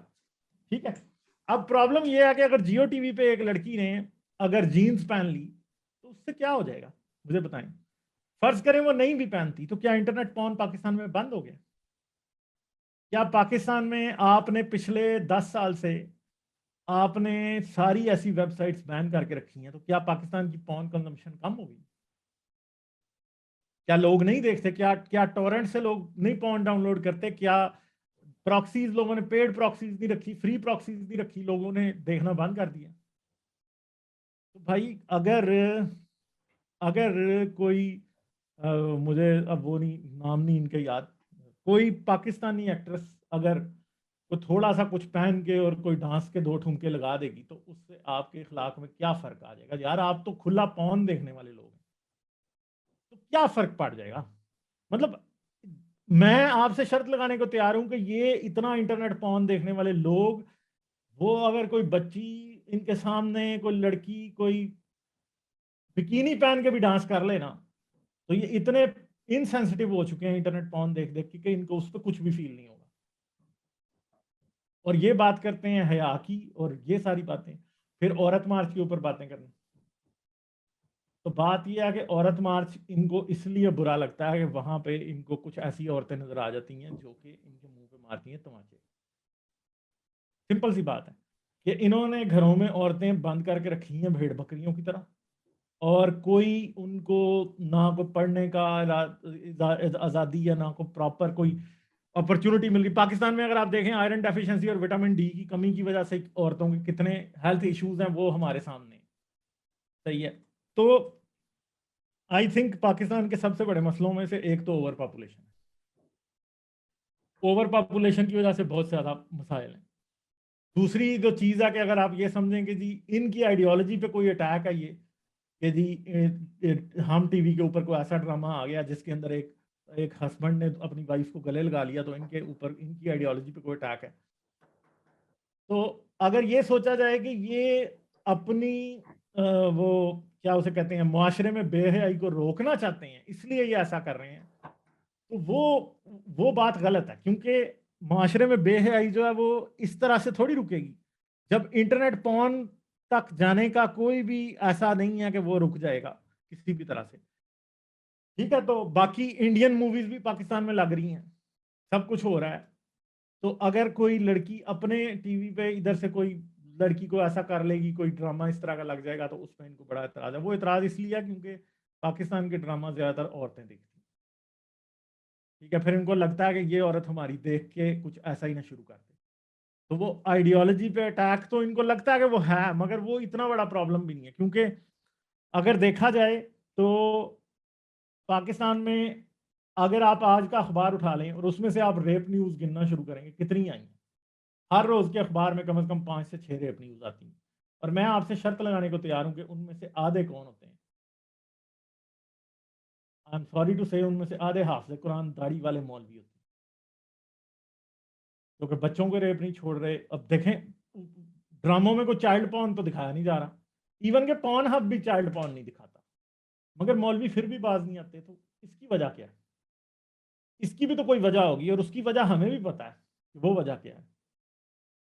وہ وجہ ایک تو وہ چائلڈ ابیوز کا سائیکل ہے کہ یہ خود بھی ابیوز ہوئے اور آگے بھی ابیوز کر رہے ہیں، اور دوسری بات یہ ہے کہ وہ سارے کا سارا جو مسئلہ ہے وہ ایک بڑی خاص سیٹنگ میں ایگزسٹ کرتا ہے، جہاں پہ بچوں تک ایک uninterrupted access without any monitoring آپ نے دیا ہوا ہے، تو وہ مسئلہ کبھی بھی پاکستان میں دور نہیں ہو سکتا جب تک آپ کے پاس اسٹرانگ لاز نہ ہو۔ ٹی وی کے اوپر کوئی بکینی پہن کے ناچے، کوئی کیسے ناچے، وہ چیز سوسائٹی میں اس طرح سے کنورٹ اگر آپ ابھی پاکستان میں کہیں تو اس وقت تو ہونے کا کوئی چانس ہی نہیں۔ وہ ماہا خان کیا پہنتی ہے، آپ کی پنجاب میں رہنے والی یا سندھ میں رہنے والی لڑکی وہ نہیں پہنے گی، اور یہ ٹرانزیشنز بڑی سلولی ہوتی ہیں، مگر ان لوگوں کو صرف خوف دلایا گیا ہے کہ بھائی تمہارے کنٹرول میں کچھ نہیں ہے، صرف تمہارا گھر ہی رہ گیا، اور اگر تمہاری بیویاں بھی اس طرح ہو گئی، بیٹیاں بھی ایسے ہو گئی، تو پھر کیا ہو جائے گا، پھر آگے پرابلم بہت زیادہ خراب ہو جائے گا۔ تو یہ ایک ایسی چیز ہے کہ مجھے لگتا ہے کہ یہ صرف اور صرف اس سوسائٹی کے دماغ میں خوف ڈالا گیا ہے، حالانکہ جس چیز کا خوف ڈالا جا رہا ہے وہ چیزیں سوسائٹی میں پہلے ہی ایگزسٹ کرتی ہیں، کہ یہ بتایا جا رہا ہے کہ ڈراموں میں بے حیائی ہے تو سوسائٹی میں بے حیائی پھیلے گی، نہیں یار، ڈراموں میں بے حیائی کا تو وہ لیول آپ تصور ہی نہیں کر سکتے جو جس تک اس سوسائٹی کو پہلے ہی ایکسس حاصل ہے۔ دوسری طرف اگر آپ یہ کہیں کہ اگر اب یہ بات، اب میں ایتھیسٹ ہوں، مجھے شاید یہ بات لوگوں کو یہ بات عجیب لگے گی، مگر ایک سمپل سی بات ہے کہ اگر ایک عورت جینز پہن کے جا رہی ہے، اور فرض کریں کہ وہ جینز پہن کے جا رہی ہے، تو اگر اس کو اس کی وجہ سے کوئی نقصان ہوگا تو تب وہ چیز کو آپ برا کہہ سکتے ہیں، ٹھیک ہے، اور ہمارے ہاں ایسا نہیں ہے کہ جی لڑکیوں نے جینز پہن کے اور اوپر ٹاپ پہن کے پھرنے شروع کر دینے، ایسا کچھ بھی نہیں ہے۔ تو جو مین کوشچن ہے کہ کیا یہ بات ڈکٹیٹ کرتی ہے، کیا ریپس جو ہیں وہ ہماری جو سوسائٹی میں عورتیں ہیں پہن پہن کے جو کپڑے پھرتی ہیں وہ ڈکٹیٹ کرتا ہے؟ وہ نہیں کرتا، وہ نہیں کرتا، کیونکہ آئی تھنک کہ ریپ کا تعلق جو ہے وہ انسان کی نفسیات سے بھی ہے۔ کچھ لوگ ایسے ہوتے ہیں جو کہ ہر سوسائٹی میں ایگزسٹ کرتے ہیں جو کہ اس طرح کے کام کریں، دوسری طرف کچھ لوگ ایسے بھی ہوتے ہیں جو کہ بہت سی قسم کے کرائمز کرتے ہیں، ان کرائمز کو روکنے کے لیے بھی لا کو مضبوط کرنا پڑتا ہے، مگر اگر ہم یہ سمجھیں گے کہ آپ عورتوں کو بند کر دیں گے اور مردوں کے کردار بڑے اچھے ہو جائیں گے، مرد کچھ نہیں کریں گے، تو بھائی عورتیں تو بہت سے ملکوں میں بند ہی رہتی ہیں، مگر ہومو سیکشوالٹی، میں ہومو سیکشوالٹی نہیں کہوں گا بلکہ جو چائلڈ ابیوز ہے وہ ایگزسٹ کرتا ہے، جیسے کہ افغانستان میں جو ہے ایک بچہ بازی کا پورا کلچر ہے، حالانکہ اتنا سخت پردے کی روایت ہے، اور ایسا نہیں ہے کہ وہ کلچر آج ڈیولپ ہوا ہے ماڈرن ڈراما یا موویز یا انڈین موویز کے آنے کے بعد، نہیں، وہ سینچریز اولڈ کلچر ہے۔ تو سوسائٹی میں اگر یہ سمجھ رہے ہیں کہ جی ہماری عورتوں کو ہمارے ہاتھ سے نکال دیں گے تو سب کچھ ایسے ہو جائے گا، مگر دوسری طرف افسوس سے یہ بھی کہنا پڑتا ہے کہ پاکستان میں آدھی ورک فورس عورتیں ہیں اور وہ گھروں میں ہی بیٹھی رہتی ہیں، تو ان کا اکانومی میں کوئی کردار نہیں ہے۔ آپ پاکستان سے باہر رہے ہیں، میں بھی رہا ہوں، دنیا میں ہر جگہ دکانوں پہ آگے پیچھے عورتیں بیٹھی ہیں، سٹورز، میڈیکل سٹورز، دکانیں، ہاسپٹل، سب کچھ عورتیں چلا رہی ہیں اور کچھ بھی نہیں ہوتا۔ دنیا میں آپ یہ سمجھتے ہیں کہ عورت پوری، پاکستان میں آپ سمجھتے ہیں کہ عورت پوری برقعے میں کور ہوگی تو تب ہی کچھ وہ بچے گی، مگر میں آپ کو گارنٹی دیتا ہوں کہ آپ پاکستان سے ذرا نکل جائیں اور آپ کو نظر آئے گا کہ عورت کی ٹانگیں ننگی بھی ہوں نا تو کوئی دوسری نظر دیکھتا بھی نہیں، کیوں؟ کچھ بھی نہیں ہوتا، کوئی ایسی بات نہیں ہے۔ اور اگر یہ سمجھتے ہیں کہ بے حیائی ڈراموں والی جو ہے وہ اس سوسائٹی کی بے حیائی کا لیول ڈرائیو کر رہی ہے، تو نہیں، آئی ایم سوری ٹو سے، وہ تو کہیں بھی نہیں آتی، وہ تو آئی تھنک ہم ٹی وی کے، جیو ٹی وی کے ڈرامے ایون کہ پاکستان میں بننے والی اس ٹائم جو فلمیں ہیں جس میں کوئی آئٹم سانگ ہو جاتا ہے اس میں obscenity تو میرے خیال میں کچھ ہے ہی نہیں ہے، کوئی لیول نہیں ہے اس کا، کوئی خاص کچھ بھی نہیں ہے. جو یہ پون دیکھ رہے ہیں وہ اس کا لیول بہت اس سے آگے ہے. اور یہ پون صرف عورتوں اور مردوں کا نہیں دیکھ رہے، گے پون میں بھی پاکستان نمبر 1 ہے دنیا میں دیکھنے میں. ایون کہ اینیمل پون کی سرچز میں بھی یہ نمبر 1 ہے پاکستان. تو اب مجھے آپ بتائیں کہ یہ بات کیسے کہہ سکتے ہیں یہ لوگ کہ ڈراموں سے ہماری لوگ خراب ہو رہے ہیں. خلیفہ میں ڈیولز ایڈوکیٹ پلے کر لیتا ہوں یہاں پہ. اور ابھی ہم ریپ پہ بات نہیں کر رہے تھے، میں بس آپ کو اور اس کے بعد میرا آخری سوال ہے کہ ہم وہ ایکسٹریمزم اور اپنی آئیڈینٹی کے بارے میں بات کر رہے تھے. دوسری طرف سے یہ کاؤنٹر کوشچن ہوتا ہے کہ یار پورن بہت پرسنل میٹر ہے، میں دیکھوں نہ دیکھوں. لیکن جب، اور جیسے آپ نے کہا کہ آبسینٹی آپ کو نظر نہیں آتی، ظاہر ہے وہ بھی سبجیکٹو ہے نا، کسی کو نظر آئے گی کسی کو نظر نہیں آئے گی، اپنے اپنے اپنے علم کے حساب سے، اپنے خیال کے حساب سے. لیکن جب اس طرح کے معاملات ہو رہے ہوتے ہیں، جب ایتھزم، فیمنزم اور یہ تمام چیزیں پھیلتی ہیں، تو یہ کلیکٹیو دھارا قوم کا موڑ دیتی ہیں. اور ہماری تو ایک آئیڈینٹی ہے نا، ہمیں اچھی لگے یا نہیں لگے، پاکستان کی اوور آل ایک آئیڈینٹی تو ہے. مگر وہ آئیڈینٹی کیا ہے یہ بھی بتائیں. صحیح. وہ آئیڈینٹی کیا ہے؟ پاکستان کی آئیڈینٹی کیا ہے؟ کیا ہماری آئیڈینٹی یہ ہے کہ ہماری عورتیں پردے کرتی ہیں؟ کیا ہماری آئیڈینٹی یہ ہے کہ مطلب ہم بڑے ہی ایک ایسا ملک ہیں جس کی دنیا میں عزت بہت زیادہ ہے کیونکہ ہماری عورتیں جو ہیں وہ بڑی باحیاں ہیں؟ اور یہ کیا دنیا میں کوئی بھی ملک عزت کا معیار اس بات کو بنا کے بیٹھا ہے کہ ادھر عورتیں بڑے پردے میں ہوتی ہیں؟ پاکستان کی بےعزتی دنیا میں سب سے زیادہ کس بات پہ ہوتی ہے؟ دہشت گردی. ابھی وہ پاکستانی نے وہ یہودیوں کے سینگاگ کے اوپر یرغمال 4 لوگوں کو بنا لیا، وہاں برٹش پاکستانی تھا. تو کیا پاکستان کی جگ ہزائی اس سے ہوتی ہے یا جو ہم ٹی وی کے ڈرامے ہیں ان سے ہوتی ہے؟ یا ایتھیزم اگر پاکستان میں پھیل رہا ہے تو بے حیائی پھیل رہی ہے؟ کیسے ایتھیزم اور بے حیائی کا آپس میں کیا ریلیشن ہے؟ I don't think so atheism اور بے حیائی کا نہیں کوئی نہیں، ریلیشن میں شپ نے ان ہے. کا لنک نہیں کیا تھا. میں نے کہا تھا کہ ان کی طرف سے یہ آرگیومنٹ ہے کہ ایتھزم بھی پھیل رہا ہے، فیمنزم اور بے حیائی بھی پھیل رہی ہے، تو اوور آل ہماری آئیڈینٹی کو مسئلہ. میں مگر ایتھیزم تو پھیلے گا نا، وہ تو انیویٹیبل ہے. دنیا میں کوئی ملک آج ایسا نہیں ہے جدھر ایتھیسٹ نہیں پڑھ رہے. دنیا میں دنیا میں مسلمان یہ کہتے ہیں اسلام دنیا کا سب سے تیزی سے پھیلنے والا مذہب ہے، مگر اسٹیٹسٹکس نکال کے دیکھیں دنیا میں سب سے تیزی سے لوگ جو مذہب پھیل رہا ہے، آپ اسے مذہب نہیں کہہ سکتے ویسے، وہ یہ ہے کہ لوگ مذہب چھوڑ رہے ہیں. اور پاکستان میں ابھی یہ ٹرینڈ ابھی ہم جیسے لوگوں کی وجہ سے ابھی شروع ہو رہا ہے. ابھی تو بھائی آگے آگے دیکھیے ہوتا ہے کیا. ابھی تو بات شروع ہوئی ہے، ابھی یہ صرف شروعات ہوئی ہے. ابھی تو سبھی مولویوں کو اور آگے پیچھے لوگوں کو یہ کوسچن ہم جو لوگوں کے منہ میں ڈال رہے ہیں وہ تو ابھی شروع ہوئے ہیں. ابھی تو آپ کی نسلوں کو اس کے ساتھ نبرد آزما ہونا ہے، اور یہ آپ کو انٹلیکچولی اسٹرانگ ہوئے بغیر آپ نہیں ہو سکتے. کیسے کرسچینٹی بھی تبھی ایتھیزم کے سامنے آج تک قائم رہ پائی ہے جب انہوں نے اپنے بہت زیادہ ایکسٹریم رویوں کو چھوڑا ہے. اور مزے کی بات یہ ہے کہ انہوں کو یہ باتیں چھوڑے ہوئے آلریڈی کچھ ٹائم ہو چکا تھا جب وہ ایتھیزم کی ویو آئی ہے. اور آپ کے پاس تو ابھی ایتھیزم کی ویو تب آئی ہے جب آپ بہت ہی زیادہ ریجڈ لوگ ہیں. تو آپ کو تو یہ فیل ہوگا کہ ایتھیزم پھیل رہا ہے. اور بالکل اگر کسی باپ کو یہ لگتا ہے کہ وہ ایتھیزم پھیل رہا ہے اور کل کو اس کا کوئی بچہ ایتھیسٹ ہو جائے گا اور وہ یہ سوچتا ہے کہ میرا بچہ کوئی ایتھیسٹ ہو گیا تو میں نے اسے قتل کر دینا ہے، میں نے پتہ نہیں کیا کر دینا ہے، بھائی سب سے پہلی بات یہ ہے کہ پھر آپ خود ہی اس کے بارے میں تھوڑا سا جان لینا. آپ کو پتا ہو، شاید آپ اپنے بچے کو ایتھیسٹ ہونے سے بچائیں. میں ایتھیسٹ آپ کو یہ کہہ رہا ہوں کہ اگر آپ کو لگتا ہے کہ کل کو آپ کے بچے یا آپ کے آس پاس کوئی آپ کا بہن بھائی یا وہ سب کچھ ایتھیسٹ بنے گا اور آپ یہ سوچ رہے ہیں کہ نہیں اگر بن گیا تو میں نے تو اس کا سر تن سے جدا کر دینا، میں نے تو اسے مارنا ہے، بھائی نہیں. بھائی پہلے پھر آپ ہماری بات سن لیں نا تاکہ آپ کو پتہ تو ہو کہ ہم کہتے کیا ہیں. شاید آپ کے پاس کوئی 2 آرگیومنٹس ہوں ایتھیزم کے خلاف، اور اگر آپ کے پاس کوئی 2 آرگیومنٹس ایتھیزم کے خلاف ہوں گے تو بھائی میرے جیسے ایتھیسٹ آپ کو ویلکم کریں گے. ہم آپ کو برا نہیں کہیں گے، ہم آپ کو اچھا کہیں گے، کیونکہ ایٹ لیسٹ آپ جو کوشچن پوچھے جا رہے ہیں ان کے جواب دینے کی کوشش کر رہے ہیں.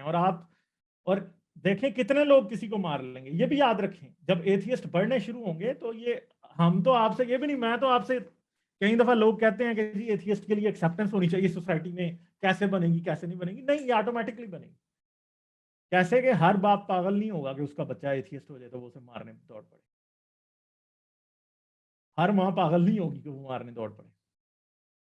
خود ہی آہستہ آہستہ جس سوسائٹیز میں ایتھیزم بڑھتا ہے اسی طرح کہ بھائی کسی کا بھائی ایتھیسٹ ہو جاتا ہے تو اس کو پتا ہوتا ہے یار لوگ ایتھیسٹ ہوتے ہیں، کل کو اس کا بچہ بھی ہوگا تو اس کے کان پہ جوں بھی نہیں رہیں گی، وہ کہے گا ٹھیک ہے یار ہوتے ہیں کوئی بات نہیں. تو اگر آپ یہ سمجھتے ہیں کہ ایتھیزم کوئی پاکستان کی آئیڈینٹی پہ حملہ ہے تو وہ تو نہیں ہے.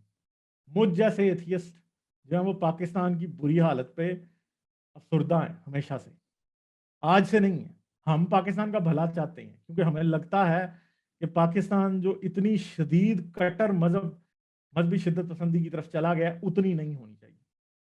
اگر کسی ایک شخص کا مذہب اس کے لیے امپورٹنٹ ہے, میں مانتا ہوں آپ کے لیے آپ کا مذہب امپورٹنٹ ہے, ہر مسلمان کے لیے, ہر کرسچن کے لیے, ہر دنیا میں مذہبی شخص کے لیے اس کا مذہب امپورٹنٹ ہے, اور ہم اس بات کو اکنالج کرتے ہیں کہ امپورٹنٹ ہے. مگر آپ بھی تو یہ سمجھیں نا کہ دوسرے کے لیے بھی اس کا نظریہ امپورٹنٹ ہے, چاہے وہ ایتھیسٹ ہو, چاہے وہ ہندو ہو, چاہے وہ کرسچن ہو, چاہے وہ احمدی ہو, اس کے لیے بھی تو امپورٹنٹ ہے. اگر آپ ایک نظریے کے ساتھ پیدا ہوئے ہیں اور آپ اس کو بڑا امپورٹنٹ سمجھتے ہیں, تو جو دوسرا اپنے نظریے کے ساتھ پیدا ہوا ہے, جس کے ماں باپ نے اس کو وہ سکھایا, جس کے ملاؤں نے اس کو وہ سکھایا, وہ بھی تو اس کے لیے بھی تو وہی اتنا ہی امپورٹنٹ ہے جتنا آپ کے لیے. بس اس کی سوچ کو بھی تھوڑی جگہ دینی شروع کر دیں تو کوئی پرابلم نہیں ہے. دوسری بات یہ ہے کہ اگر آپ یہ سمجھیں کہ الحاد جو ہے وہ کوئی پاکستان کو تباہ کرنے آ رہا ہے, تو بھائی نہیں آ رہا. الحاد کیا کرے گا؟ الحاد آپ لوگوں میں ایک ریشنلٹی کو جگائے گا, آپ اپنے آئیڈیاز کو بھی کوسچن کریں گے, آپ اور آئیڈیاز کو بھی کوسچن کریں گے, اور ڈسکشن بنے گا. میں تو چاہتا ہی یہ ہوں کہ پاکستان میں یہ نہیں چاہتا کہ الحاد بڑا پھیل جائے گا, ہر بندہ ایتھیسٹ بن جائے گا, یا میرے جیسے دوسرے ایتھیسٹ یہ نہیں سمجھتے کہ الحاد پھیل جائے گا, ہر کوئی ایتھیسٹ بن جائے گا. نہیں, ہم یہ نہیں سمجھتے. ہم یہ سمجھتے ہیں کہ ڈسکشن کا وہ دروازہ جو ہمیشہ کے لیے بند ہوا تھا وہ کھل جائے, اور ہر کوئی یہ جانے کہ اس کے آئیڈیا میں, اس کی آئیڈیالوجی میں بھی کچھ کمزوریاں ہیں جن کو ڈیفینڈ کرنے کے لیے کچھ نہ کچھ سیکھنے کی بھی ضرورت ہے اور کچھ نہ کچھ جاننے کی بھی ضرورت ہے. اور اس طرح جب آپ آئیڈیالوجیز کو کوسچن کرتے ہیں, ڈیبیٹ ہوتی ہے, کوسچننگ بڑھتی ہے, آپ کو اپنے آئیڈیاز کی بھی کرٹیک پتہ چلتی ہے, دوسرے کے آئیڈیاز کی کرٹیک بھی آپ سیکھتے ہیں, اور آپ دوسروں کو بطور انسان قبول کرنے کے لیے راضی ہو جاتے ہیں. جیسے کہ شروعی بات اس سے ہوئی تھی کہ لوگوں کو ڈی ہیومنائز کر دیا جاتا ہے. تو پاکستان کا فائدہ کس چیز میں ہوگا اور کس چیز میں نہیں ہوگا, یہ ایک بڑا سبجیکٹو کوسچن ہے, ایسے نہیں ہے. اور مگر اس کی میجرمنٹ بڑے اچھے طریقے سے ہو سکتی ہے. فرض کریں کل کو پاکستان میں آج سے 50 سال بعد کوئی 10-15% لوگ ایتھیسٹ ہوتے ہیں, تو پھر دیکھیں گے کہ پاکستان کدھر جاتا ہے اور آج پاکستان کدھر ہے. ٹھیک ہے, یا فرض کریں کہ پاکستان میں کوئی ایسا وقت آتا ہے کہ پاکستان ایک سیکولر کنٹری ہوتا ہے جو کہ ایتھیسٹ کو بھی ایکسیپٹ کرتا ہے, تو پھر دیکھیں گے کہ وہ پاکستان کیسا تھا اور یہ پاکستان کیسا ہوگا اور یہ پاکستان کیسا. وہ آپ لوگوں کو نظر آ جائے گا, وقت کے ساتھ ساتھ آپ کو سمجھ آ جائے گا. ہم تو آپ کو بھی یہ تلقین کرتے ہیں کہ سنیوں شیعہ کو ایکسیپٹ کرو, شیعوں سنیوں کو ایکسیپٹ کرو, بریلویوں دیوبندیوں کو ایکسیپٹ کر لو, ٹھیک ہے, احمدیوں کو تھوڑا سا جینے کا حق دے دو, اپنے ملک کی مائنورٹیز کو بھی انسان سمجھ لو. بس ہم تو یہ کہہ رہے ہیں, آپ کو اس میں کیا برائی ہے؟ میں تو کوئی برائی نہیں. غالباً میرا آپ سے آخری سوال یہ تھا جس کا آپ نے جواب دے دیا, لیکن بس میں سوال سننے والوں کے لیے پٹ کر دیتا ہوں کہ جب ہم یہ بات کر چکے کہ ہماری ڈیپ اسٹیٹ بھی اور اسٹیبلشمنٹ بھی مذہب کو استعمال کرتی ہے, ہماری بنیادوں میں آپ کے نزدیک غلطی تھی, ہمارے سیاستدان چاہے وہ بھٹو صاحب ہی ہوں کیونکہ انہیں سیکولر سمجھا جاتا ہے, ان پر بھی مصیبت آئی تھی, تو جمعے کی چھٹی انہوں نے بھی اناؤنس کی تھی, شراب پہ انہوں نے بھی پابندی لگائی تھی, احمدیز کو انہوں نے کافر قرار دیا تھا, نواز شریف صاحب امیر المومنین بننے کی کوشش کرتے رہے, عمران خان صاحب ہمارے سامنے ہی ہے, اس پہ کیا بات کی جائے, T L P, Jamaat Islami, سب کچھ ہمارے سامنے ہے. اس میں حل کیا ہوگا آپ نے بتا دیا, ڈائلاگ ہوگا. آخری چیز اگر آپ کوئی اینڈنگ ریمارکس دینا چاہیں تو بس ہم اسے کلوز کرتے ہیں. ایک بات جو میرے ذہن میں تھی کہ میں اگر پاکستان اسی ڈگر پہ چلتا رہے تو کدھر جائے گا, جو کہ میں سمجھتا ہوں کہ بڑا امپورٹنٹ کوسچن ہے. کیونکہ جو اب میں ایتھیسٹ ہوں, مگر ایک بات یاد رکھیں گے, میں ایک پاکستانی ہوں.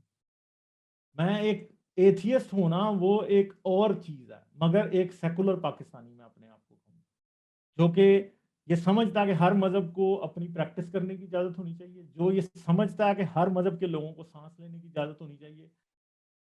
ریاست کا کام نہیں ہے کہ لوگوں کے اوپر مذہب کے لیبل لگائے کہ یہ احمدی ہے, یہ نان احمدی ہے. ریاست کا کام نہیں ہے کہ وہ خاتم النبیین کے اوپر اصرار کرے. ریاست کا کام نہیں ہے کہ وہ جو ہے نا بچوں کو پہلی سے لے کے پی ایچ ڈی تک قرآن پڑھائے, یہ اس کا کام نہیں ہے. اگر کسی نے مذہب پڑھنا ہے تو وہ اس کی اپنی مرضی ہے. مگر آپ نے کافی باتیں کی, مگر بیچ میں جو عمران خان صاحب کی ایجوکیشن پالیسی ہے وہ رہ گئی, ٹھیک ہے, کیونکہ وہ بہت بڑا کوسچن ہے. آئی تھنک آپ نے کسی اور کے ساتھ ڈسکس کیا ہوگا, شاید ڈاکٹر صاحب کے ساتھ آپ نے کیا ہوگا. نہیں, اس کے لیے ہماری کوشش یہ ہے کہ ہم سنگل نیشنل کریکولم جنہوں نے ڈیزائن کیا ہے انہوں نے, اور جن پہ تنقید کی جاتی ہے اس پہ پوائنٹ بائی پوائنٹ ہم کچھ انٹرویو سیریز پریپیئر کر رہے ہیں. لیکن اگر اس پر بھی آپ کچھ کمنٹ کرنا چاہیں تو ضرور, پلیز فلور اوپن ہے. تو بات یہ ہے کہ یار پاکستان اگر یہی سمجھتا ہے کہ ہم نے اگلے 20 سال بھی اسی طرح گزارنے ہیں اور بلکہ ہم نے اسکول میں لڑکیوں کے اوپر حجاب کی پابندی لگا دینی ہے، یونیورسٹی میں لڑکیوں کے لیے ڈکٹیٹ کرنا ہے، لڑکوں کے لیے ڈکٹیٹ کرنا ہے کیا پہننا ہے کیا نہیں پہننا، اور ہم نے ایک اور قسم کا یو ٹرن لینا ہے، زیادہ والا بڑا والا یو ٹرن، کہ ہم نے جتنا ہم نے پہلے لیا اس سے بھی بڑا ہم نے ایک ٹرن لینا ہے کہ جی ہم نے اور اس ایکسٹریمزم کی طرف جانا ہے. تو اس کا رزلٹ کیا نکلے گا؟ اس کا رزلٹ بہت برا نکلے گا. تحریک لبیک جو ہے اگر آپ دیکھیں، تحریک لبیک جو ہے نا وہ پاکستان کا بڑا زبردست قسم کا اس ٹائم لٹمس ٹیسٹ ہے. کیسے کہ یہ زومبی ہیں سارے پھر رہے روڈوں پہ، ہر وقت بندے ڈھونڈ رہے ہیں بھائی فلاں نے گستاخی کی فلاں نے نہیں کی. اور یہ یاد رکھیں کہ پاکستان میں مسلک جو ہے نا وہ بڑے امپورٹنٹ ہیں، چاہے وہ بریلویت ہو، چاہے وہ دیوبندیت ہو، چاہے وہ اہل حدیث ہوں. اور ہم ریلیٹیولی کہتے تھے کہ بریلوی پیسفل سیکٹ ہے، اور اب بریلویوں نے موب لنچنگ کو ایک اپنا وتیرہ بنا لیا کہ آگے پیچھے ہر طرف آپ کو موب لنچنگز میں یہ آپ کو نظر آ رہے ہیں. سلمان تاثیر کے قتل کے پیچھے آپ کو یہ نظر آئیں گے، اور آپ آگے پیچھے دیکھیں ہر طرف بلاسفیمی فوبیا جو پاکستان میں ایک پھیلایا گیا وہ انہوں نے پھیلا دیا ہر طرف. اور اگر اس طرح ہی چلتا رہا تو ایسا تو ہو سکتا ہے کہ یہ پاکستان کے کچھ ایریاز کے اندر یہ بھی پاورفل بن جائیں. ہمیں نہیں پتا کہ ہمارے جو ڈیپ اسٹیٹ ہے وہ کیا چاہتی ہے. فرض کرو اگر اسی طرح حالات رہیں جس طرح عمران خان صاحب نے سگنل نیشنل کریکولم اور زیادہ انکلوژن اسکولوں میں اور زیادہ جی انسپیکشن ٹیمیں بھیجی جا رہی ہیں کہ ناظرے کی صحیح تعلیم دی جا رہی ہے، یعنی قرآن پاک صحیح طرح رکھے گئے ہیں یا نہیں رکھے گئے، اس طرح کی ٹیمز بھیج کے ٹیچرز کو اور زیادہ ہراساں کیا جا رہا ہے. اب اگر یہی کام چلتا رہا تو پچھلے جو 20-25 سال سے آپ بہت زیادہ اسلامک ایکسٹریمزم پڑھا رہے تھے اسکولوں میں بھی. آئی ایم سوری ٹو سے یہ آپ نہیں کہہ سکتے کہ اسکولز میں نہیں ہے، یہ اسکولز میں بھی ہے. مجھے اپنے اسلامیات کے ٹیچر یاد ہیں جو کہ اس طرح کی باتیں کرتے تھے جو کہ بہت ایکسٹریم تھی آج جب ان پہ سوچا جائے. تو اگر آج آپ نے دیکھی ہوگی ایک ویڈیو وائرل ہے جس کے اندر ایک ٹیچر اسکول کے بچوں کو یہ کہہ رہا ہے کہ منصبہ نبی فقتلوہ، دیکھی ہوگی آپ نے ویڈیو. اور اس جیسی ایک ویڈیو نہیں ہے، ایٹ لیسٹ 3 ویڈیوز میری نظر سے گزری ہیں اس طرح. ٹھیک ہے، تو اگر اس طرح کی باتیں اب آپ اسکولوں میں سکھا رہے ہیں تو اس کے بعد اس کا رزلٹ کیا نکلے گا؟ اس کے بعد اس کا رزلٹ یہی نکلے گا کہ ایکسٹریمزم اور اوپر جائے گا، اور جب ایکسٹریمزم اوپر جائے گا تو ملک اور پیچھے جائے گا. جب آپ اس طرح کے زومبی پیدا کر رہے ہیں جو کہ یہ سوچتے ہیں کہ ہر وقت صرف اور صرف وہ یہی سوچتے ہیں کہ فلاں کافر ہے تو فلاں ملحد ہے تو فلاں یہ ہے تو فلاں ہندو ہے، وہ یہی سوچتے ہیں، وہ کام پہ ان کا کوئی دھیان نہیں ہے، اس ملک کے لیے وہ کچھ نہیں کر رہے، صرف وہ مذہبی شدت پسندی ہر جگہ گھسیڑ رہے ہیں، وہ ڈھونڈ رہے ہیں ایکٹیولی، یہ دیکھ رہے ہیں کون گستاخ رسول ہے. تو پھر انیویٹیبل ہے کہ اس طرح کے لوگ کہیں نہ کہیں گورنمنٹ میں بھی آ جائیں گے. ہو سکتا ہے وہ گورنمنٹ میں آ کے بھی وہ اس طرح کے نہ ہو، وہ کھل کے کچھ کریں. ابتدائی طور پہ تو ایسے ہوگا کہ ایسے لوگ آئیں گے تو مگر شاید کوئی مصلحت پسندی کے تحت وہ چپ کر دیں تھوڑا بہت، کوئی زیادہ لمبی بات نہ کریں. مگر جتنی دیر آپ ان چیزوں کو اور اپلائی کر کے رکھیں گے بات اور آگے جاتی جائے گی. اور بات آگے جاتے جاتے ایک دن واقعی یہ پاسبل ہے کہ پاکستان میں بھی کوئی اسلامی انقلاب آ سکتا ہے. اور اگر کوئی اس طرح کا اسلامی انقلاب آتا ہے، اور مجھے لگتا ہے کہ پہلی بار مجھے لگتا ہے کہ کوئی ایک فیکشن ایسی ہے جس کے پاس یہ پاور ہے کہ وہ لا سکتے ہیں. تو پاکستان میں آپ کو پتہ ہی ہے کہ اسٹیبلشمنٹ اسٹرانگ ہے، مگر اگر اسٹیبلشمنٹ نے تھوڑی بھی کبھی ویکنس دکھائی تو ملائیت جو ہے وہ تخت پہ قبضہ کرنے سے پیچھے نہیں ہٹے گی. اب ہمیں نہیں پتا کہ گیم اسٹیبلشمنٹ کے ہاتھ سے کتنی نکلی ہے اور کتنی نہیں. جو پاکستان کی کرنٹ اکنامک سچویشن ہے، آپ کو پتا ہے کہ 1.1 ملین فوج پالنا کوئی آسان کام نہیں ہے. اکانومی اگر نیچے جائے گی تو فوج انیویٹیبلی کمزور ہی ہوگی، اور جب فوج کمزور ہوگی اکانومی اور نیچے جائے گی تو اس طرح کے لوگ اوپر آ سکتے ہیں. تو کیا ہم افغانستان والی یا ایران والی سچویشن کے متحمل ہو سکتے ہیں؟ بہت بڑا کوشچن مارک ہے. اور آئی ہوپ کہ اس کے پس منظر میں جو میں فیوچر دیکھتا ہوں ویسا کبھی نہ ہو. وہ کیا ہے؟ ہم ایک نیوکلیئر اسٹیٹ ہیں. اگر فرض کریں کہ ہم ذرا بھی ڈی اسٹیبلائز ہوئے تو ساری دنیا کندھوں پہ اپنا اسلحہ اٹھا کے ہمارے اوپر پل پڑے گی، کیونکہ وہ یہ سوچیں گے کہ ان کا کوئی نیوک ہمارے بارڈر تک نہ پہنچ جائے. چائنا یہ سوچے گا کہ ان کا نیوک کوئی یوگر تک نہ پہنچ جائے، امریکہ سوچے گا کہ آئیسس اور القاعدہ تک نہ پہنچ جائے، انڈیا سوچے گا کشمیریوں کے ہاتھ نہ چلا جائے، ٹھیک ہے، ایران سوچے گا کہ کوئی شدت پسند گروپ ان کے ہاتھ نہ چلا جائے، سعودی عرب یہ سوچے گا کہ کوئی ایران کو نہ دے دیں۔ مجھے بتائیں، میں آپ کو 10-15 ملک گنا سکتا ہوں جن سب کا ڈائریکٹ انٹرسٹ اس بات میں ہوگا کہ پاکستان کے نیوکس کسی کے ہاتھ نہ لگ جائیں، اور اس صورت میں یہ مذہبی شدت پسندی ہمیں کہاں لے کے جائے گی؟ مذہبی شدت پسندی ہمیں فل فلیج ورلڈ وار تک بھی لے کے جا سکتی ہے۔ ہمارا ایک جس کو ہم نے اپنے سر کا تاج بنا کے رکھا ہے نیوکلیئر ویپنز، وہی ہمارا بین بھی ہے، وہ ہمارے ڈاؤن فال کی وجہ بھی بن سکتی ہیں کہ پوری دنیا جرمنی کی طرح ہمیں مارنے آ جائے، ٹھیک ہے، اور یہ پاسبل ہے۔ ہم یہ سوچتے ہیں کہ شاید ورلڈ وار کو ہوئے 70 سال ہو گئے ہیں تو دوبارہ نہیں ہو سکتی ہے، کیوں نہیں ہو سکتی؟ 80 سال کے بعد دوبارہ بھی ہو سکتی ہے، اور ہمارے ہاں بھی ہو سکتی ہے، شاید پہلے یورپ نے دیکھی تھی، اب ہم بھی دیکھ سکتے ہیں۔ تو کیا اس طرح کی سچویشن کہ کہیں یہ مذہبی شدت پسندی کی وہ قیمت ہمیں نہ ادا کرنی پڑ جائے جو کہ اتنی ایکسٹریم ہو کہ پھر ہم اسے روک ہی نہ سکیں؟ آپ سوچیں گے کہ کسی دن آپ کے بارڈرز کے اوپر چاروں طرف سے آرمیز چڑھی ہوں، اور پھر آپ کیا کر لیں گے؟ آپ کچھ بھی نہیں کر سکتے دنیا، کیونکہ جس دن دنیا کو یہ پتہ لگے گا کہ پاکستان کے نیوکلیئر ویپنز کسی غلط آدمی کے ہاتھ میں جا سکتے ہیں، اس دن یاد رکھیں کہ امریکہ اور رشیا ایک ہی زبان بول رہے ہیں، وہ چائنا بھی وہی زبان بول رہا ہو۔ چائنا کے کیس میں بھی چائنا نارتھ کوریا جیسے کنٹری کو تو چھوٹے سے کنٹرول کر سکتا ہے جن کی کوئی پاپولیشن بھی خاص نہیں ہے، مگر پاکستان جیسا 220 ملین کا 22 کروڑ کا ملک کون کنٹرول کرے گا؟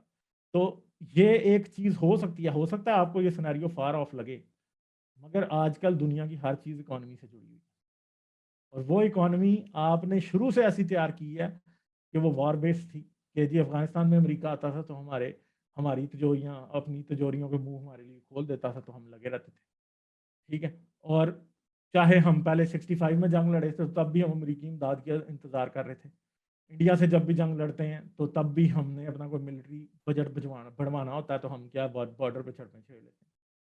تو مگر دوسری طرف ملا بھی ہے جو کہ ملائیت جس کو ہم نے سمجھا تھا کہ ہماری فیکٹری ہے جس میں سے ہم مجاہدین نکالیں گے جن کو ہم کشمیر میں جھونک سکتے ہیں، افغانستان میں جھونک سکتے ہیں، یا کہیں اور جھونک سکتے ہیں، فرض کریں اگر وہ فیکٹری کسی دن جو ہے نا اس نے کوئی ایسا بیچ میں سے ایک پیدا کر دیا جس نے ہمیں ہی چیلنج کر دیا تو پھر کیا ہوگا؟ تو ہو سکتا ہے آپ کو لگے کہ مجھے کوئی فوبیا ہے، مگر ذرا خود ان باتوں پہ کبھی سوچنے کی کوشش ضرور کریں، بس اتنی سی بات ہے۔ غالب بھائی، بس آپ کا شکریہ ادا کرنے سے پہلے میں ویورز کا شکریہ ادا کروں گا کہ انہوں نے یہاں تک ہماری بات سنی، آپ کی بات سنی، اور دو باتیں بس میں فوڈ فار تھاٹ کے طور پہ انہیں کہنا چاہوں گا۔ جیسے غالب بھائی نے کہا کہ چائنا، امریکہ، رشیا سب ایک ہو جائیں گے، تو شاید کسی کو لگے کہ وہ تو آپس میں دشمن ہے، تو انٹرنیشنل ریلیشنز کا پہلا اصول یہ ہوتا ہے کہ دوست اور دشمن کوئی نہیں ہوتا، انٹرسٹ ہوتے ہیں۔ اور جہاں غالب بھائی نے بار بار سنگل نیشنل کریکولم کی بات کی، وہاں بھی میں ایک سوال چھوڑ کر جانا چاہوں گا، وہ یہ کہ ذرا تاریخ کا مطالعہ کیجیے اور دیکھیے کہ کہاں کہاں اس طرح کی آئیڈیالوجیکل فور فرنٹ پہ باتیں کی گئیں، اور آپ کو ہر جگہ نظر آئے گا کہ ایسی چیزیں تب استعمال کی جاتی ہیں جب آپ ترقی نہیں کر رہے ہوتے، جب آپ اکنامکلی عوام کی بندوبست نہیں کر رہے ہوتے، تو آپ کو انہیں کچھ نہ کچھ رام کرنے کے لیے دینا ہوتا ہے۔ تو آئیڈیالوجی، مذہب اور اس طرح کی چیزیں تاریخ میں ہم نے ہمیشہ دیکھا ہے کہ ایسے استعمال کی جاتی ہیں۔ اس کے بارے میں دیکھنے والے کیا سوچتے ہیں، میں ان کو یہ سوال چھوڑ کر جانا چاہوں گا، اور یہ درخواست کروں گا کہ پلیز چینل کو سبسکرائب کر لیجیے۔ غالب بھائی، آپ کی محبت کا، آپ کے وقت کا بے حد چلیں جی، بہت شکریہ عباس بھائی، عباس کا چینل سبسکرائب کریں یار، ٹھیک ہے، بڑا اچھا کام کر رہے ہیں۔ تھینک یو غالب بھائی۔